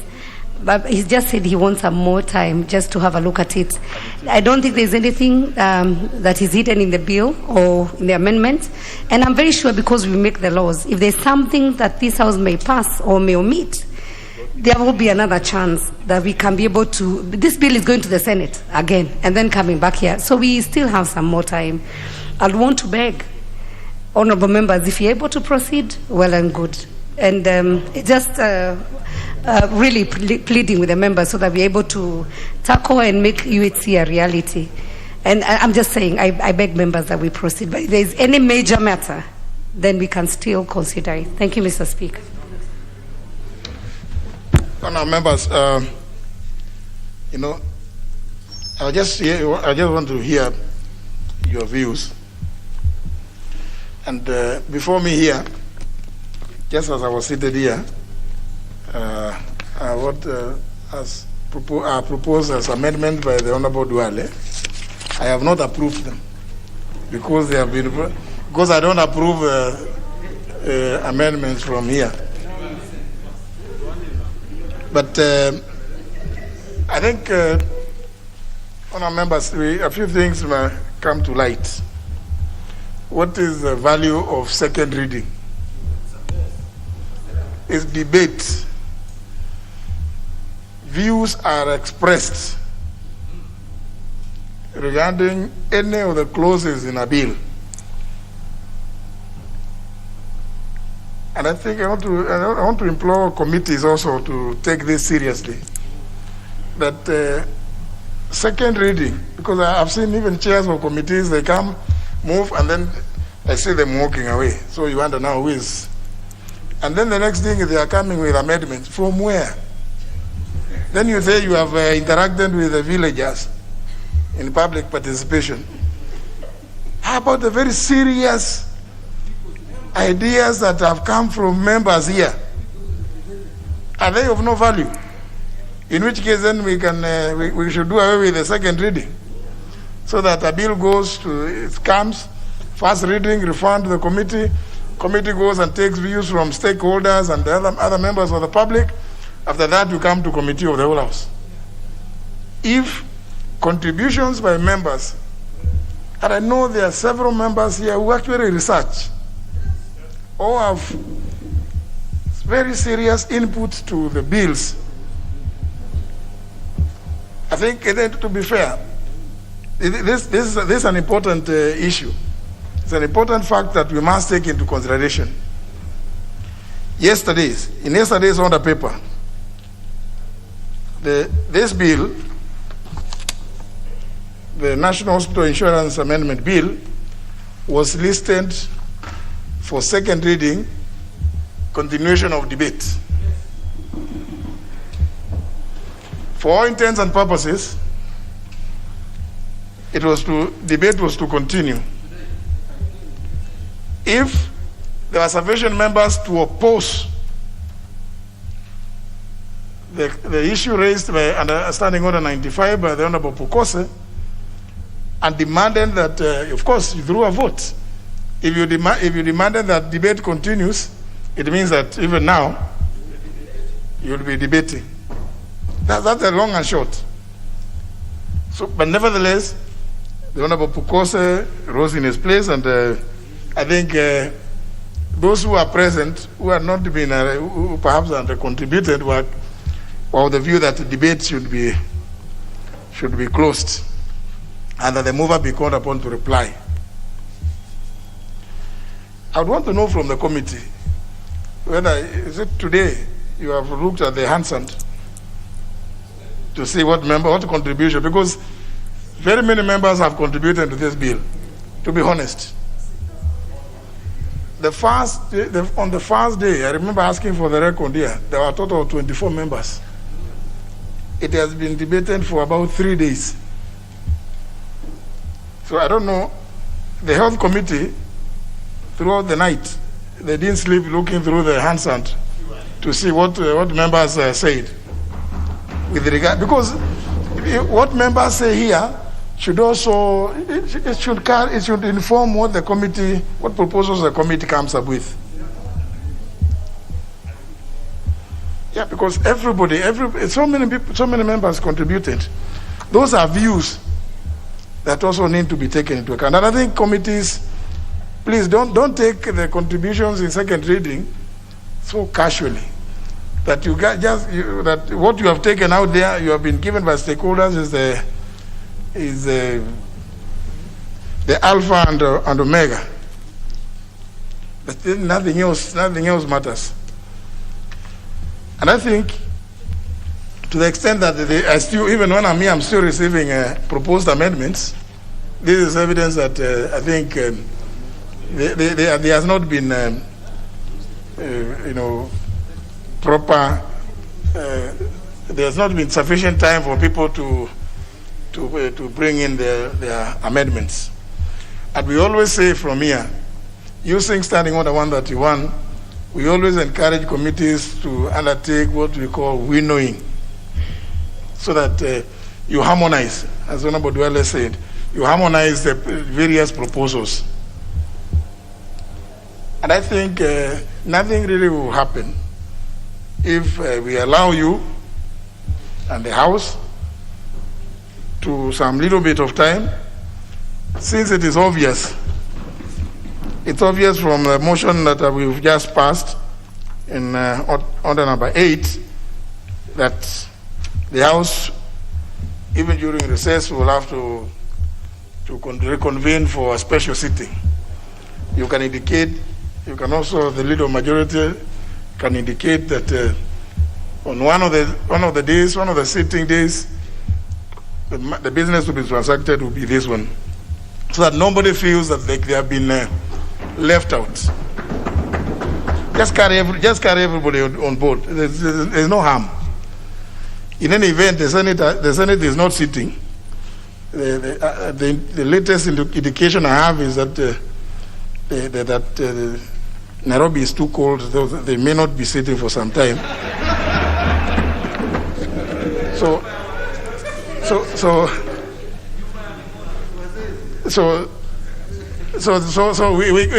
I think we have some time during which we can try to carry everybody on board. Remember, at the end of the day, actually, even carrying everybody on board means being able to sit together. As the Honorable Sabina explains, that maybe she has already explained to Honorable Kosgei, Honorable Kiari, Honorable Duale, maybe it may well be that by the time, given this time, they will all be just confirming that, yes, we've spoken, the committee has taken my proposals, and we carry them. It makes the work that much easier during that time. If we allow, but see, if we don't, it will just mean that there may be so much protracted arguments and debate in the committee of the whole house, which is unnecessary, that you may even not finish today. So I think, in my view, in my opinion, there is need to do some form of harmonization, and also allow for more time for any other member who may not have been here yesterday and today, and who desires to propose amendments to this bill, time to do so. And therefore, I will adjourn debate in committee of the whole house by removing from the order paper business appearing as order number 10 for purposes of harmonization of proposed amendments and accommodation of any other amendments that any other member may wish to propose. I think when we move together, we are better off. Yes. So let's just carry everybody on board, and let nobody feel that they have been shortchanged, or they have not been given enough time to propose amendment. I think it is not a good thing to say that you have a chance to propose amendments when the bill comes from the Senate, because then you will be risking going the route provided for in Articles 112 and 113 on mediation. So remember, you can only deal with any new proposals that come from the Senate. So to give yourselves and this House sufficient time, I will take out the business appearing as order number 10 and direct that any member desiring to bring in amendments, any new ones, submit them to the clerk before Monday, before close of business on Monday next week. Before close of business on Monday next week, which will be 23rd. So that thereafter, then need for any harmonization may take place. The committee will have time, they can meet even when on recess. I'm aware that committees do meet quite regularly. So that is the order from the chair.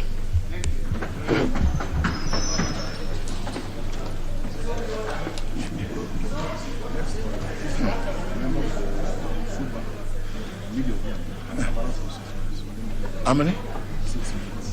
Next order. Order number 11, the Irrigation Amendment Bill, National Assembly Bill number 12 of 2021, second reading. Member for Suba, is it North? Honorable Mili, I'm told you have a balance of 6 minutes.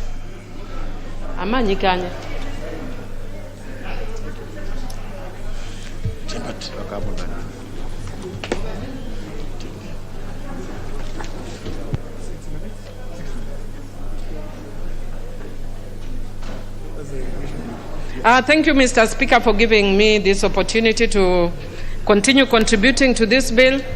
Mr. Speaker, sir, I just also want to thank you for the guidance you've just given in relation to the NHIF bill.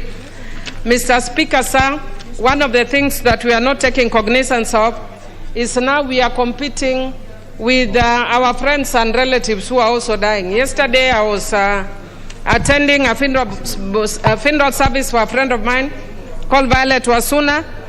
Today I was attending a funeral service for one of my Doniwas in Kiambu. So, Mr. Speaker, in the age and time of COVID, when we are making our calendar, we should also take into account the fact that people are dying at an alarming rate, which is also competing with our calendar of events. Mr. Speaker, I will also be requesting at some point, because I know we are proceeding on recess, and I was hoping to bring an issue with, a question by private notice in relation to fishermen, Mr. Speaker. And Mr. Speaker, I will be asking the Parliament during the special session to maybe consider that as well. Because even as we are proceeding on recess, a lot of fishermen are being killed by Ugandan forces. Mr. Speaker, that is something that I'm going to request during this recess. Other than that, Mr. Speaker, I'd already given indications about the importance of irrigation. And I just want to indicate, Mr. Speaker, that there are some issues in the bill that I just want to commend, and that areas that may require amendment. And given the direction that you have already given the chair of committees, I hope that the chair of the relevant committee is here and that he is listening, and that he will bring the amendments. And if that is not possible, I hope I will make time, Mr. Speaker. First, Mr. Speaker, in relation to clause 6, I am happy that there is provision made for 2 persons of opposite gender and from different regions with knowledge and experience in various matters. Mr. Speaker, when we take into account gender and regional representation, Mr. Speaker, it means we are taking the issue of inclusion into account. Mr. Speaker, how I wish that in clause 6, subclause 3, that we would also include the same provision, same standards of gender and regional representation. Mr. Speaker, if you notice, it says that that will delete paragraph H and substitute therefore the following new paragraph. 2 persons appointed by the Cabinet Secretary out of 4 persons nominated by the National Irrigation Farmers Association. But, Madam Speaker, I do note the change. But, Madam Speaker, I do note that it does not indicate whether these will be of the same gender or it will be one gender, and whether there will be regional representation. Madam Speaker, I would want to encourage the committee that this clause should be amended to reflect gender and regional representation, and perhaps include persons with disability. Madam Speaker, I'm also happy that in clause 6, subclause 5, the board, it provides that the board shall adhere to principles of corporate governance. Madam Speaker, you do realize that even the other irrigation schemes that the government has started have gone the wrong way because of integrity issues, because of corruption. And then after that, we go and complain against the government when it is individuals working within the government that are doing these things, Madam Speaker. And so when we ensure that we strengthen issues of governance, Madam Speaker, I think that is very good. But, Madam Speaker, I am also going to propose amendments to clause 17, and the clause 17 provides different standards under subclause 2. It says that without prejudice through subsection 1, the Cabinet Secretary shall ensure that irrigation developments are planned and implemented in accordance to certain standards, which includes integrated water resource management principles and amongst others. But, Madam Speaker, how I wish that we could also provide a human rights-based framework for management of irrigation. How I wish that we would also take into account gender mainstreaming in management of irrigation. Madam Speaker, sometimes when I raise these issues, people ask you that how do you see gender on issues of irrigation? When I was working with different government agencies as a consultant before I came here, Madam Speaker, people asked us the same thing in regard to roads. But, Madam Speaker, now I see many people, many women who are involved in roads because we actually took initiative. Finally, Madam Speaker, I can see that I've already been given warning, and so I'll just make one last comment that, Madam Speaker, I'm very happy about the issue that we are also incorporating monitoring and strengthening monitoring, and I'm only also concerned about clause 16, C1, where we talk about undesirable, that you can be released because of undesirable behavior. What is undesirable behavior? Because that is very subjective. we need to have very clear and objective ways of dismissing people. Otherwise, because my time is up, I do support, and thank you.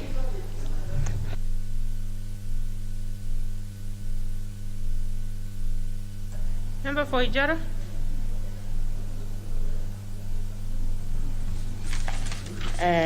Thank you, Madam Speaker, for giving me this chance to contribute to this very, very important bill.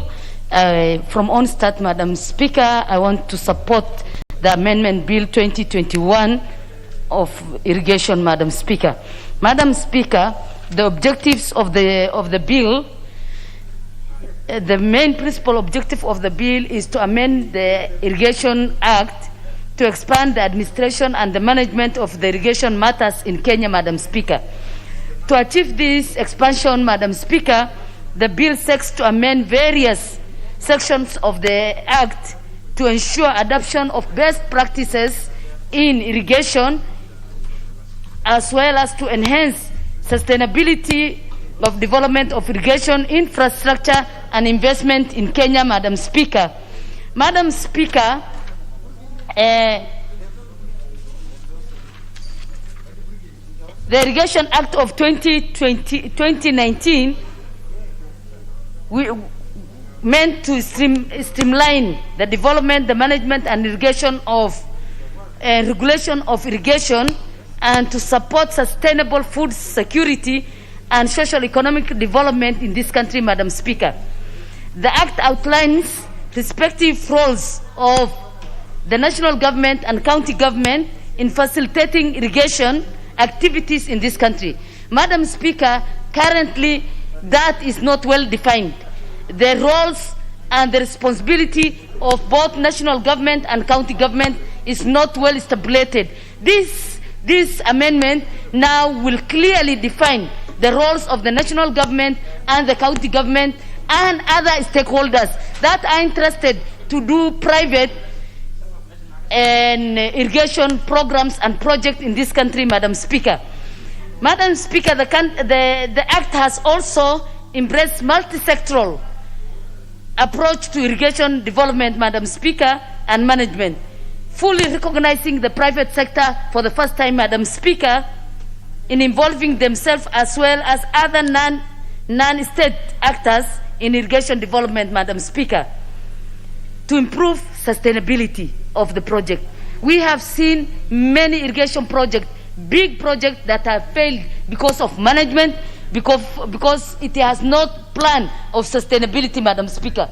We know and have gone to many projects in this country that clearly there are no clear roles, management roles, sustainability plans, but with this amendment we'll be able to have a clear management structure and a clear role map of sustainability of the irrigation project, Madam Speaker.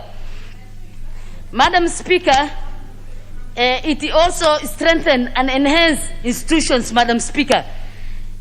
This amendment, Madam Speaker, will clearly enhance and strengthen the existing institutions. For example, we will have a formation of Irrigation Water Users Association. Having Irrigation Water Users Association, this will have a affordable opportunity for giving and opportunities for irrigation, so that we do not have conflict between the domestic use of water and the irrigation water. We have seen places where there have been conflict previously, but now with this amendment, with this body in place, then we will have clear roles that are defined and articulated very well, Madam Speaker. Madam Speaker, we will also have an umbrella farmers organization, that will now know and will have data. It will have data that will show where every farmers and irrigation is in this country, and what are they doing and how are they doing it, and that will be able now to identify the gaps and the problems that exist in any of the irrigation farms that we have, because we'll have a body that is an umbrella body that will regulate, that will see the management, that will see the sustainability plans of of the farms, Madam Speaker. Madam Speaker, this will give self-reliance, proper governance structure, and legal status to enhance, to enter into agreement with the national government, county government, private institutions, and other associations, Madam Speaker. While we have a defined roles, Madam Speaker, these defined roles now will be able to create, these bodies will be able to give an opportunity for every organization and everybody who is interested in undertaking irrigation in this country. Recognition, self-reliance, an approach where you will be able to be articulating your issues and your farm product and everything, Madam Speaker.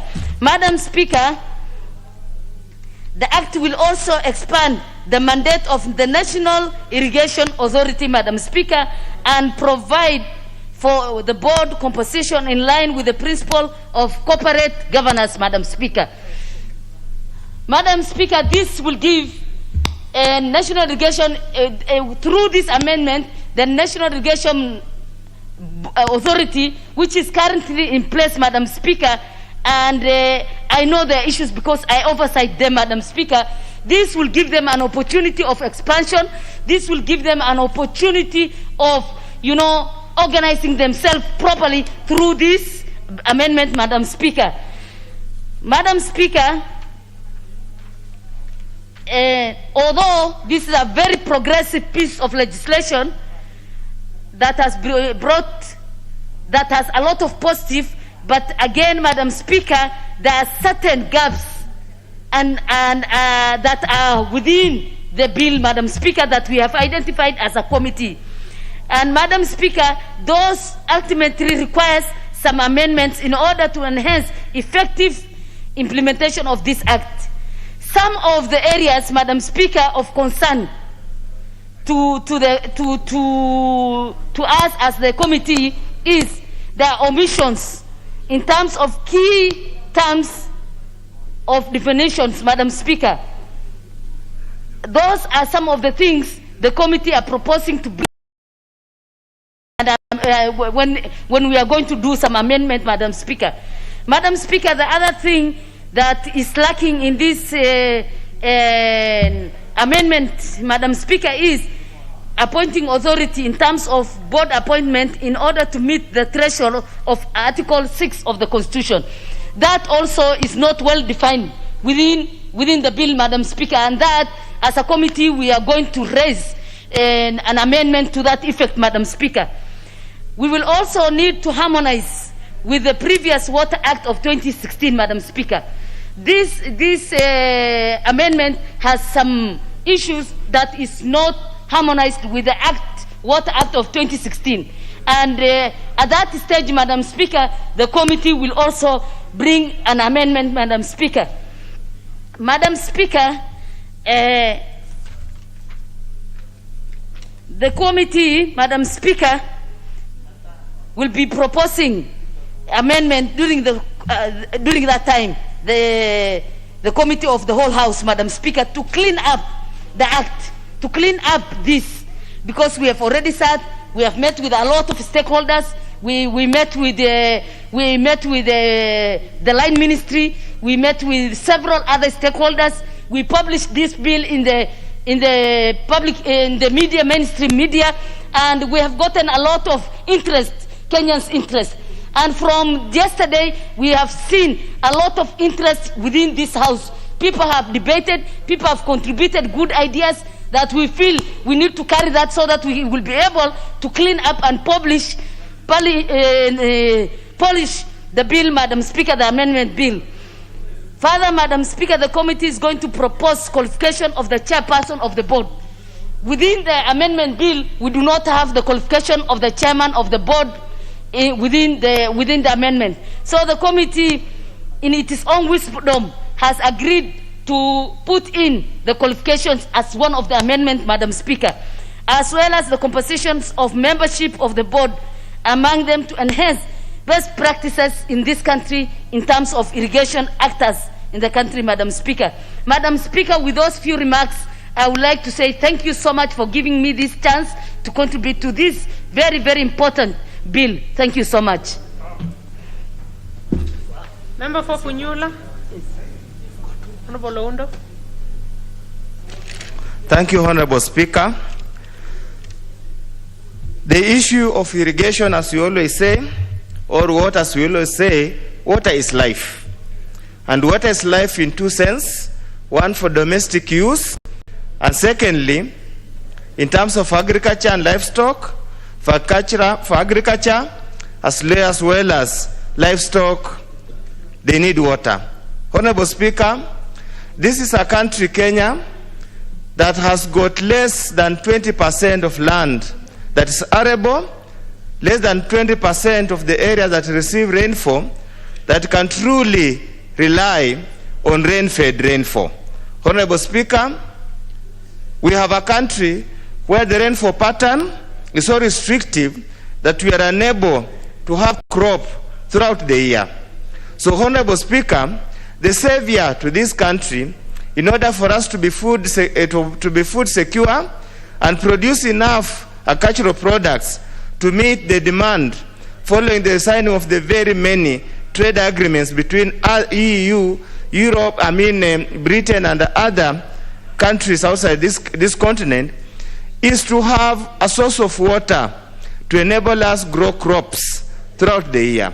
Honorable Speaker, with the erratic rainfall in this country, we cannot rely on rain-fed rainfall. Honorable Speaker, as we speak, and reports a motion was moved here last week, and reports that have been submitted by various government agencies, we are having about 25 counties in this country that are facing severe drought. They are facing severe drought, Honorable Speaker, because they did not receive enough rainfall to enable them to grow crops. So, the importance of irrigation in this country cannot be gainsaid.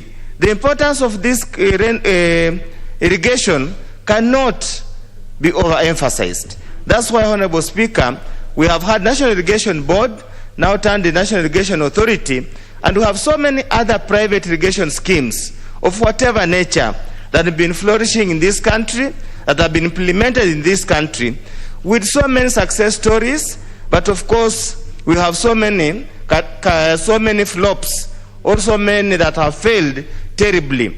Honorable Speaker, it was the expectation of all Kenyans that by changing the National Irrigation Board to a National Irrigation Authority, that will be able to enhance the amount of acreage under irrigation. That has not happened, and perhaps that has informed the decision to continuously review the act that was passed in 2019. Honorable Speaker, successive governments, more so the Jubilee government, gave us very lofty promises how they'll put endless amount of acres under irrigation. Many of them, nothing has happened, and the few that have happened have been a conduit for corruption, namely the Galukulanu and whatever. Honorable Speaker, it is important, therefore, the issue of governance, as has been clearly stated in clause 6(5) of this bill, becomes central to the management of irrigation systems in this country. Honorable Speaker, it is such a shame that we pump a lot of money into irrigation schemes, yet nothing comes out of it in terms of increasing food security. We pump a lot of money into irrigation scheme, Honorable Speaker, because of poorly planned irrigation implementation. They take an eon before they come into use. Look at Takwe Dam, look at Tiba Dam, look at other major irrigation projects in this country, Honorable Speaker. That's why the emphasis on corporate governance and emphasis on Chapter 6 in those charged with the managing irrigation scheme should be the key and the main plank of this amendment. At the committee of the whole House, we will have to make those amendments to entrench good governance, ethics, and value for money in the implementation of irrigation schemes, because they have become a conduit for corruption and proliferating public funds. Honorable Speaker, looking at the bill, there are quite a number of positives. One, it expands the definition of irrigators to include persons or entities which own, operate, or manage an irrigation scheme. Probably a further expansion will be necessary to include even those who benefit from irrigation scheme directly or indirectly. Honorable Speaker, another area that seems to be positive, but not really, there are quite a number of clauses that might have to relook. Clause 6(1)(f) about appointment of board members by the Council of Governors. What has been provided in this bill, Honorable Speaker, might be actually unconstitutional. A cabinet secretary cannot supervise or direct the Council of Governors on whom to appoint. Honorable Speaker, the specific clause inter alia states that appointed by the cabinet secretary from a list of 4 nominees submitted by the Council of Governors. Honorable Speaker, that could be contentious, that could be unconstitutional. At the particular moment, we'll have to look at it so that the appointment by the Council of Governors should be expressed and should not be subject to further vetting by any other body as contrary to the provisions of the law and the Constitution. Honorable Speaker, Clause 17 puts into place such a cumbersome process of consultation leading to prescribing administrative and regulatory framework. Honorable Speaker, in this country where we believe in brinkmanship, I do not know how successful the Cabinet Secretary will be by consulting Water Resource Authority Secretary, the National Water Storage and Harvesting Authority, the National Land Commission, the Council of Governors, and other stakeholders. It might be cumbersome. We'll never get any administrative or regulatory framework. Finally, Honorable Speaker, the Act as well amends the Principal Act under Clause 15.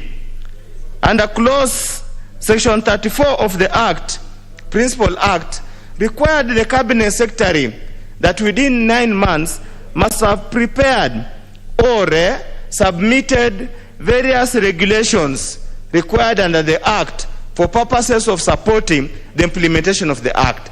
As it stands, Honorable Speaker, increasing that period from 9 months to 18 months essentially means the Act shall never be implemented.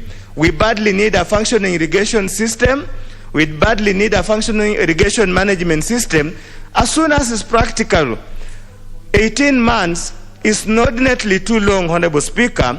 By then, we would have suffered endless hunger, endless famine, endless drought that is not going to support us. Honorable Speaker, I suppose, and it's important, that within a short period of time, the Cabinet Secretary, in consultation with the Council of Governors, should be in a position to develop regulations that can operationalize the Act.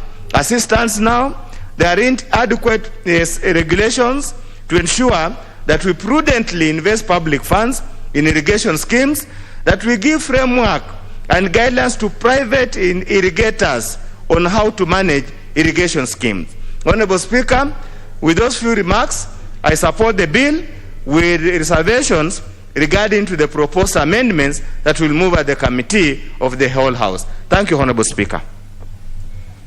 Honorable Kabinga Wachira, member for Mwea. Thank you, Honorable Speaker. Honorable Speaker, this bill is of interest to the people of Mwea because they work tirelessly to feed this country with lice through irrigation schemes that are in Mwea. That's for the same reason, Honorable Speaker, that I came into this House almost 40 minutes before time, and I'm really surprised that I was not number 1 on your list. Honorable Speaker, the amendments before us are important to strengthen the act, the bill that was passed in 2019. Prior to that, Honorable Speaker, we had an archaic act, Coronio, which we used to refer to as CAP 347. And it was through a tireless effort in 2018-2019 that this House was able to come up with an irrigation bill that improved on the management of irrigation schemes in this country. Honorable Speaker, the amendment that we are having currently is important for the full operationalization of the National Irrigation Authority that was created through the 2019 bill. However, a number of issues were noted from that particular bill that necessitated this particular amendment, Honorable Speaker. And before I go to making remarks on some of the amendments, Honorable Speaker, let me thank the government because of the seriousness it has taken on irrigation schemes.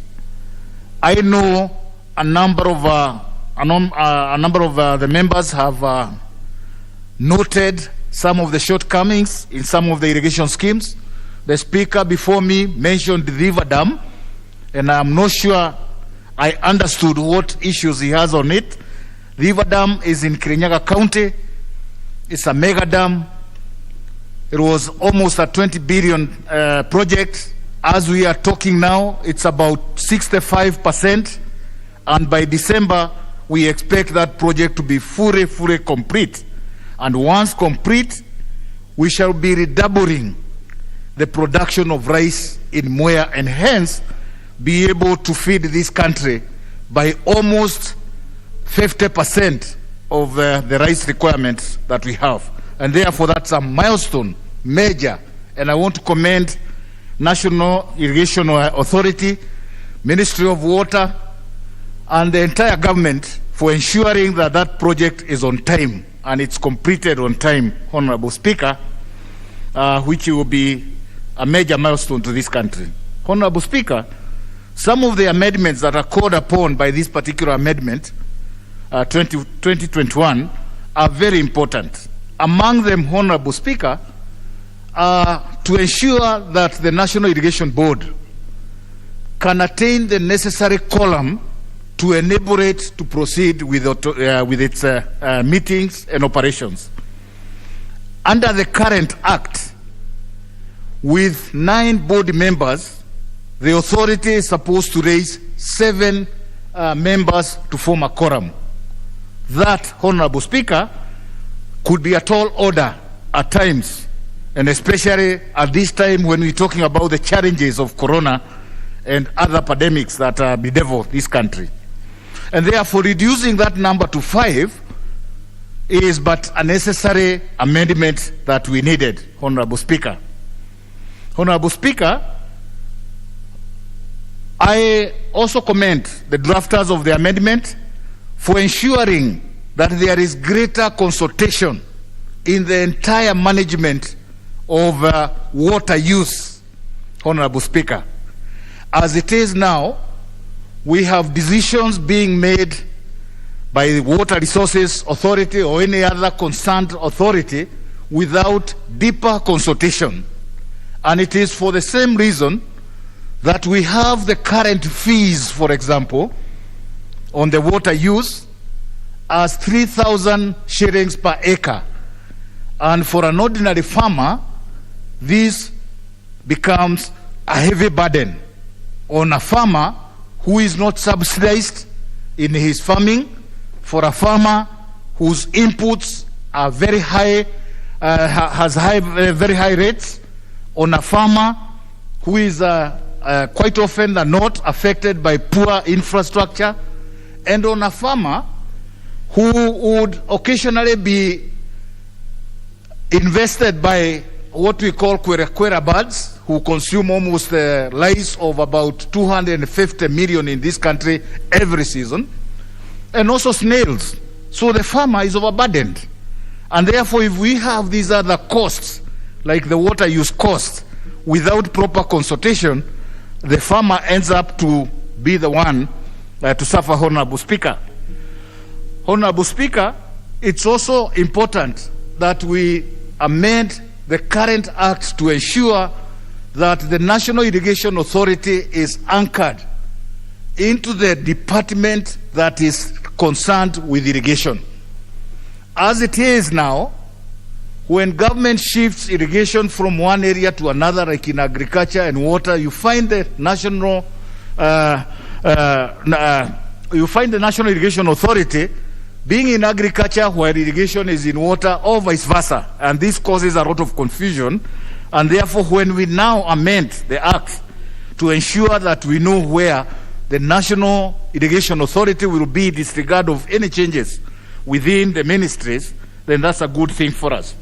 The other thing is on extending the responsibilities of the National Irrigation Authority to include some regulation. As it is now, much of the responsibilities are only on the management.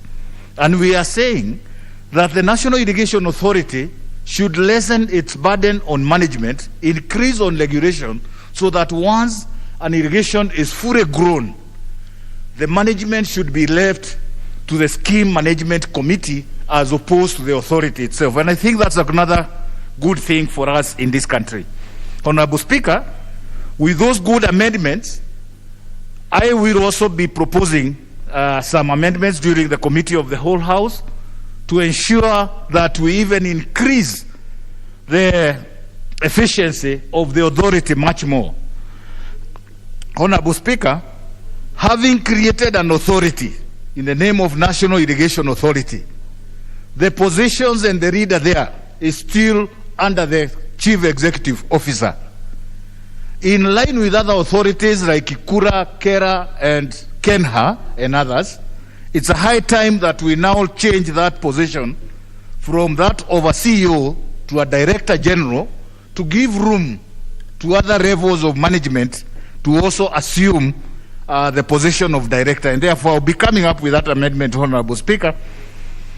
I'm also looking at aligning the term of the Director General with the strategic period of the authority, and also again in line with other authorities, changing the term of the Director General from 3 years to 5 years, so that that person can feel secure and also be able to provide the necessary services as other authorities that we have in this country. The other thing that we'll also be looking at is the strategic framework of irrigation by the ministry, aligning it with the authority, so that again, the period under which the two strategic visions are managed be harmonized, Honorable Speaker. In addition to that, and finally, I will also be looking as a long term the issue of rice production and marketing in this country. It's still not catered for in the irrigation bills. We need a bill that is standalone for rice and any other commodity, so that the production and marketing can be housed in one, can be domiciled in one area, Honorable Speaker, like a board that looks at rice itself. Because as it is now, we have many players. We have the trade ministry looking at the marketing. We have agriculture looking at the crop itself. We have water looking at the irrigation. And all these causes some confusion, which is taken advantage by some people who end up in bringing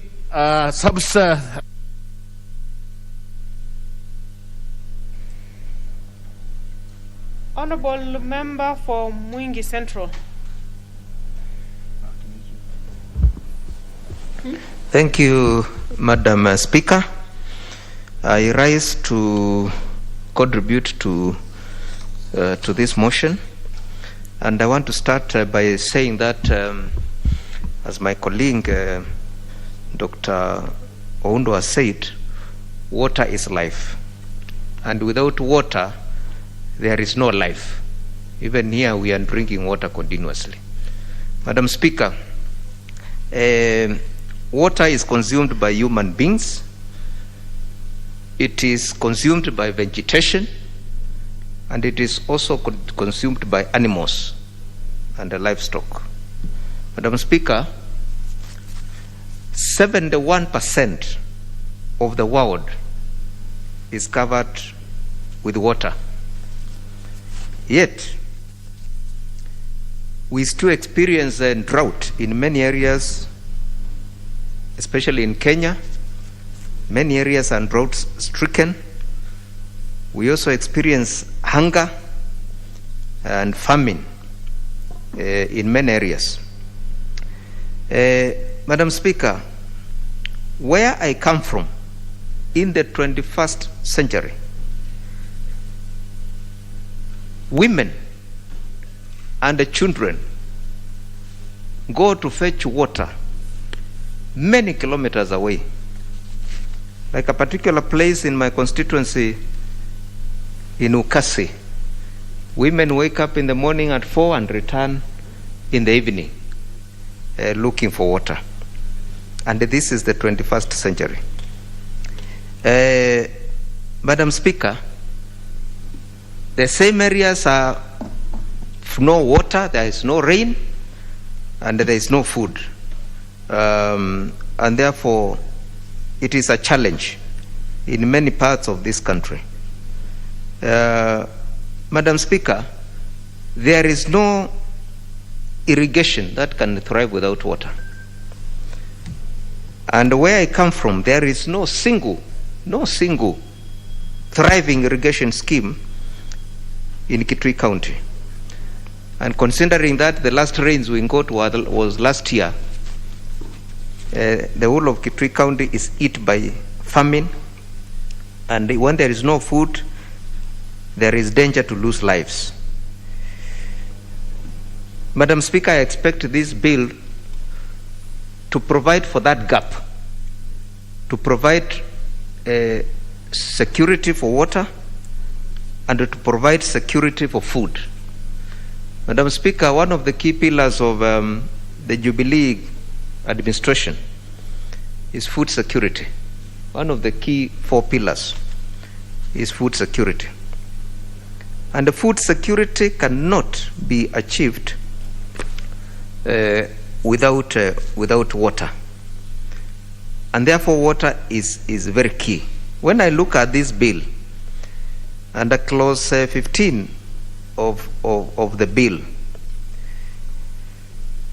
priority should be given to drought-stricken areas and the pastoralist areas. The bill is that clause is very superfluous. It just says provision of water, and the water can even be provided anywhere. Irrigation can be done anywhere, but priority should be given to drought-stricken areas and frequent farming areas. Madam Speaker, the bill should also provide prioritization of provision of water for irrigation and also for livestock, because in most of the conflict areas where communities fight, they fight over water. Livestock looking for water, and therefore I propose that in this bill there should be a provision that as we do irrigation, we also provide water for livestock, because when we do these dams, livestock also compete with human beings for the same water and also for farming and vegetation. Madam Speaker, moving forward, I propose that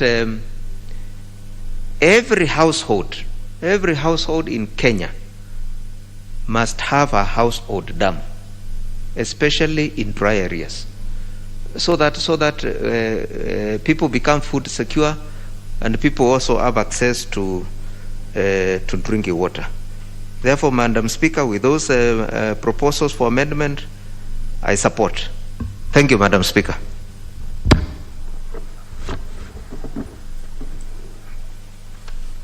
Honorable Rono, member for Keyo South.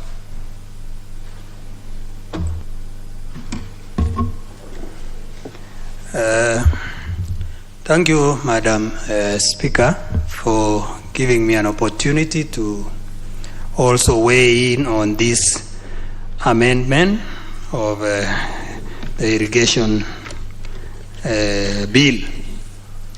I want to first and foremost start by supporting the honorable member who has just spoken, who has started by saying water is life.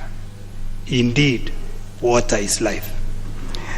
In fact, I'm glad that the country and the government is realizing the importance of irrigation, because irrigation is the root cause of where we will get food security. A good portion of our land in Kenya, in this country, is dry land. And we as members of parliament need to come and sit down and say, when will we ever solve this problem of water and by extension irrigation? Because the day we have water in every corner of this country, we will kiss goodbye something called lack of food in this country. If you take, for example, Kajiado County, a good portion of the land is arable, but dry. Reason being lack of water. It doesn't rain, but the water is underground. Go to Turkana, we have what we call, we have a lot of water underground. How do we get it out?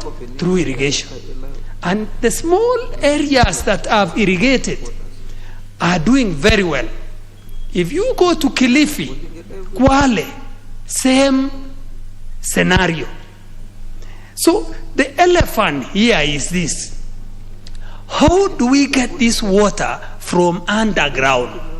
And the only way we can get water from underground, knowing now that water is life, what are we waiting for? We are not apportioning enough money for water in this country.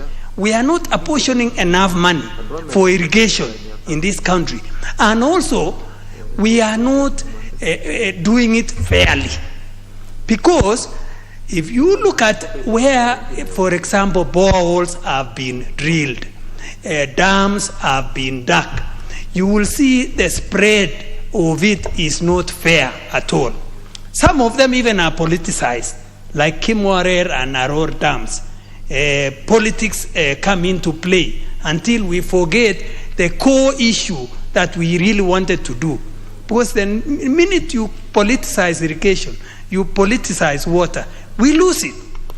So, honorable members, where we know now that food security, being one of the four areas that the government, the Jubilee government, was set to gear itself to achieve food security, the answer is irrigation. There is no other better answer.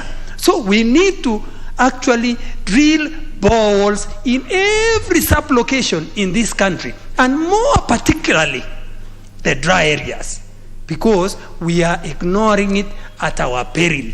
This is where we will get our food security, and there is no better answer to food security without water and irrigation. That is the answer for us in this sitting. And as we sit here, honorable members, let us give a lot of energy and effort and money. We allocate enough money for this elephant called irrigation. Thank you, and I support the amendment.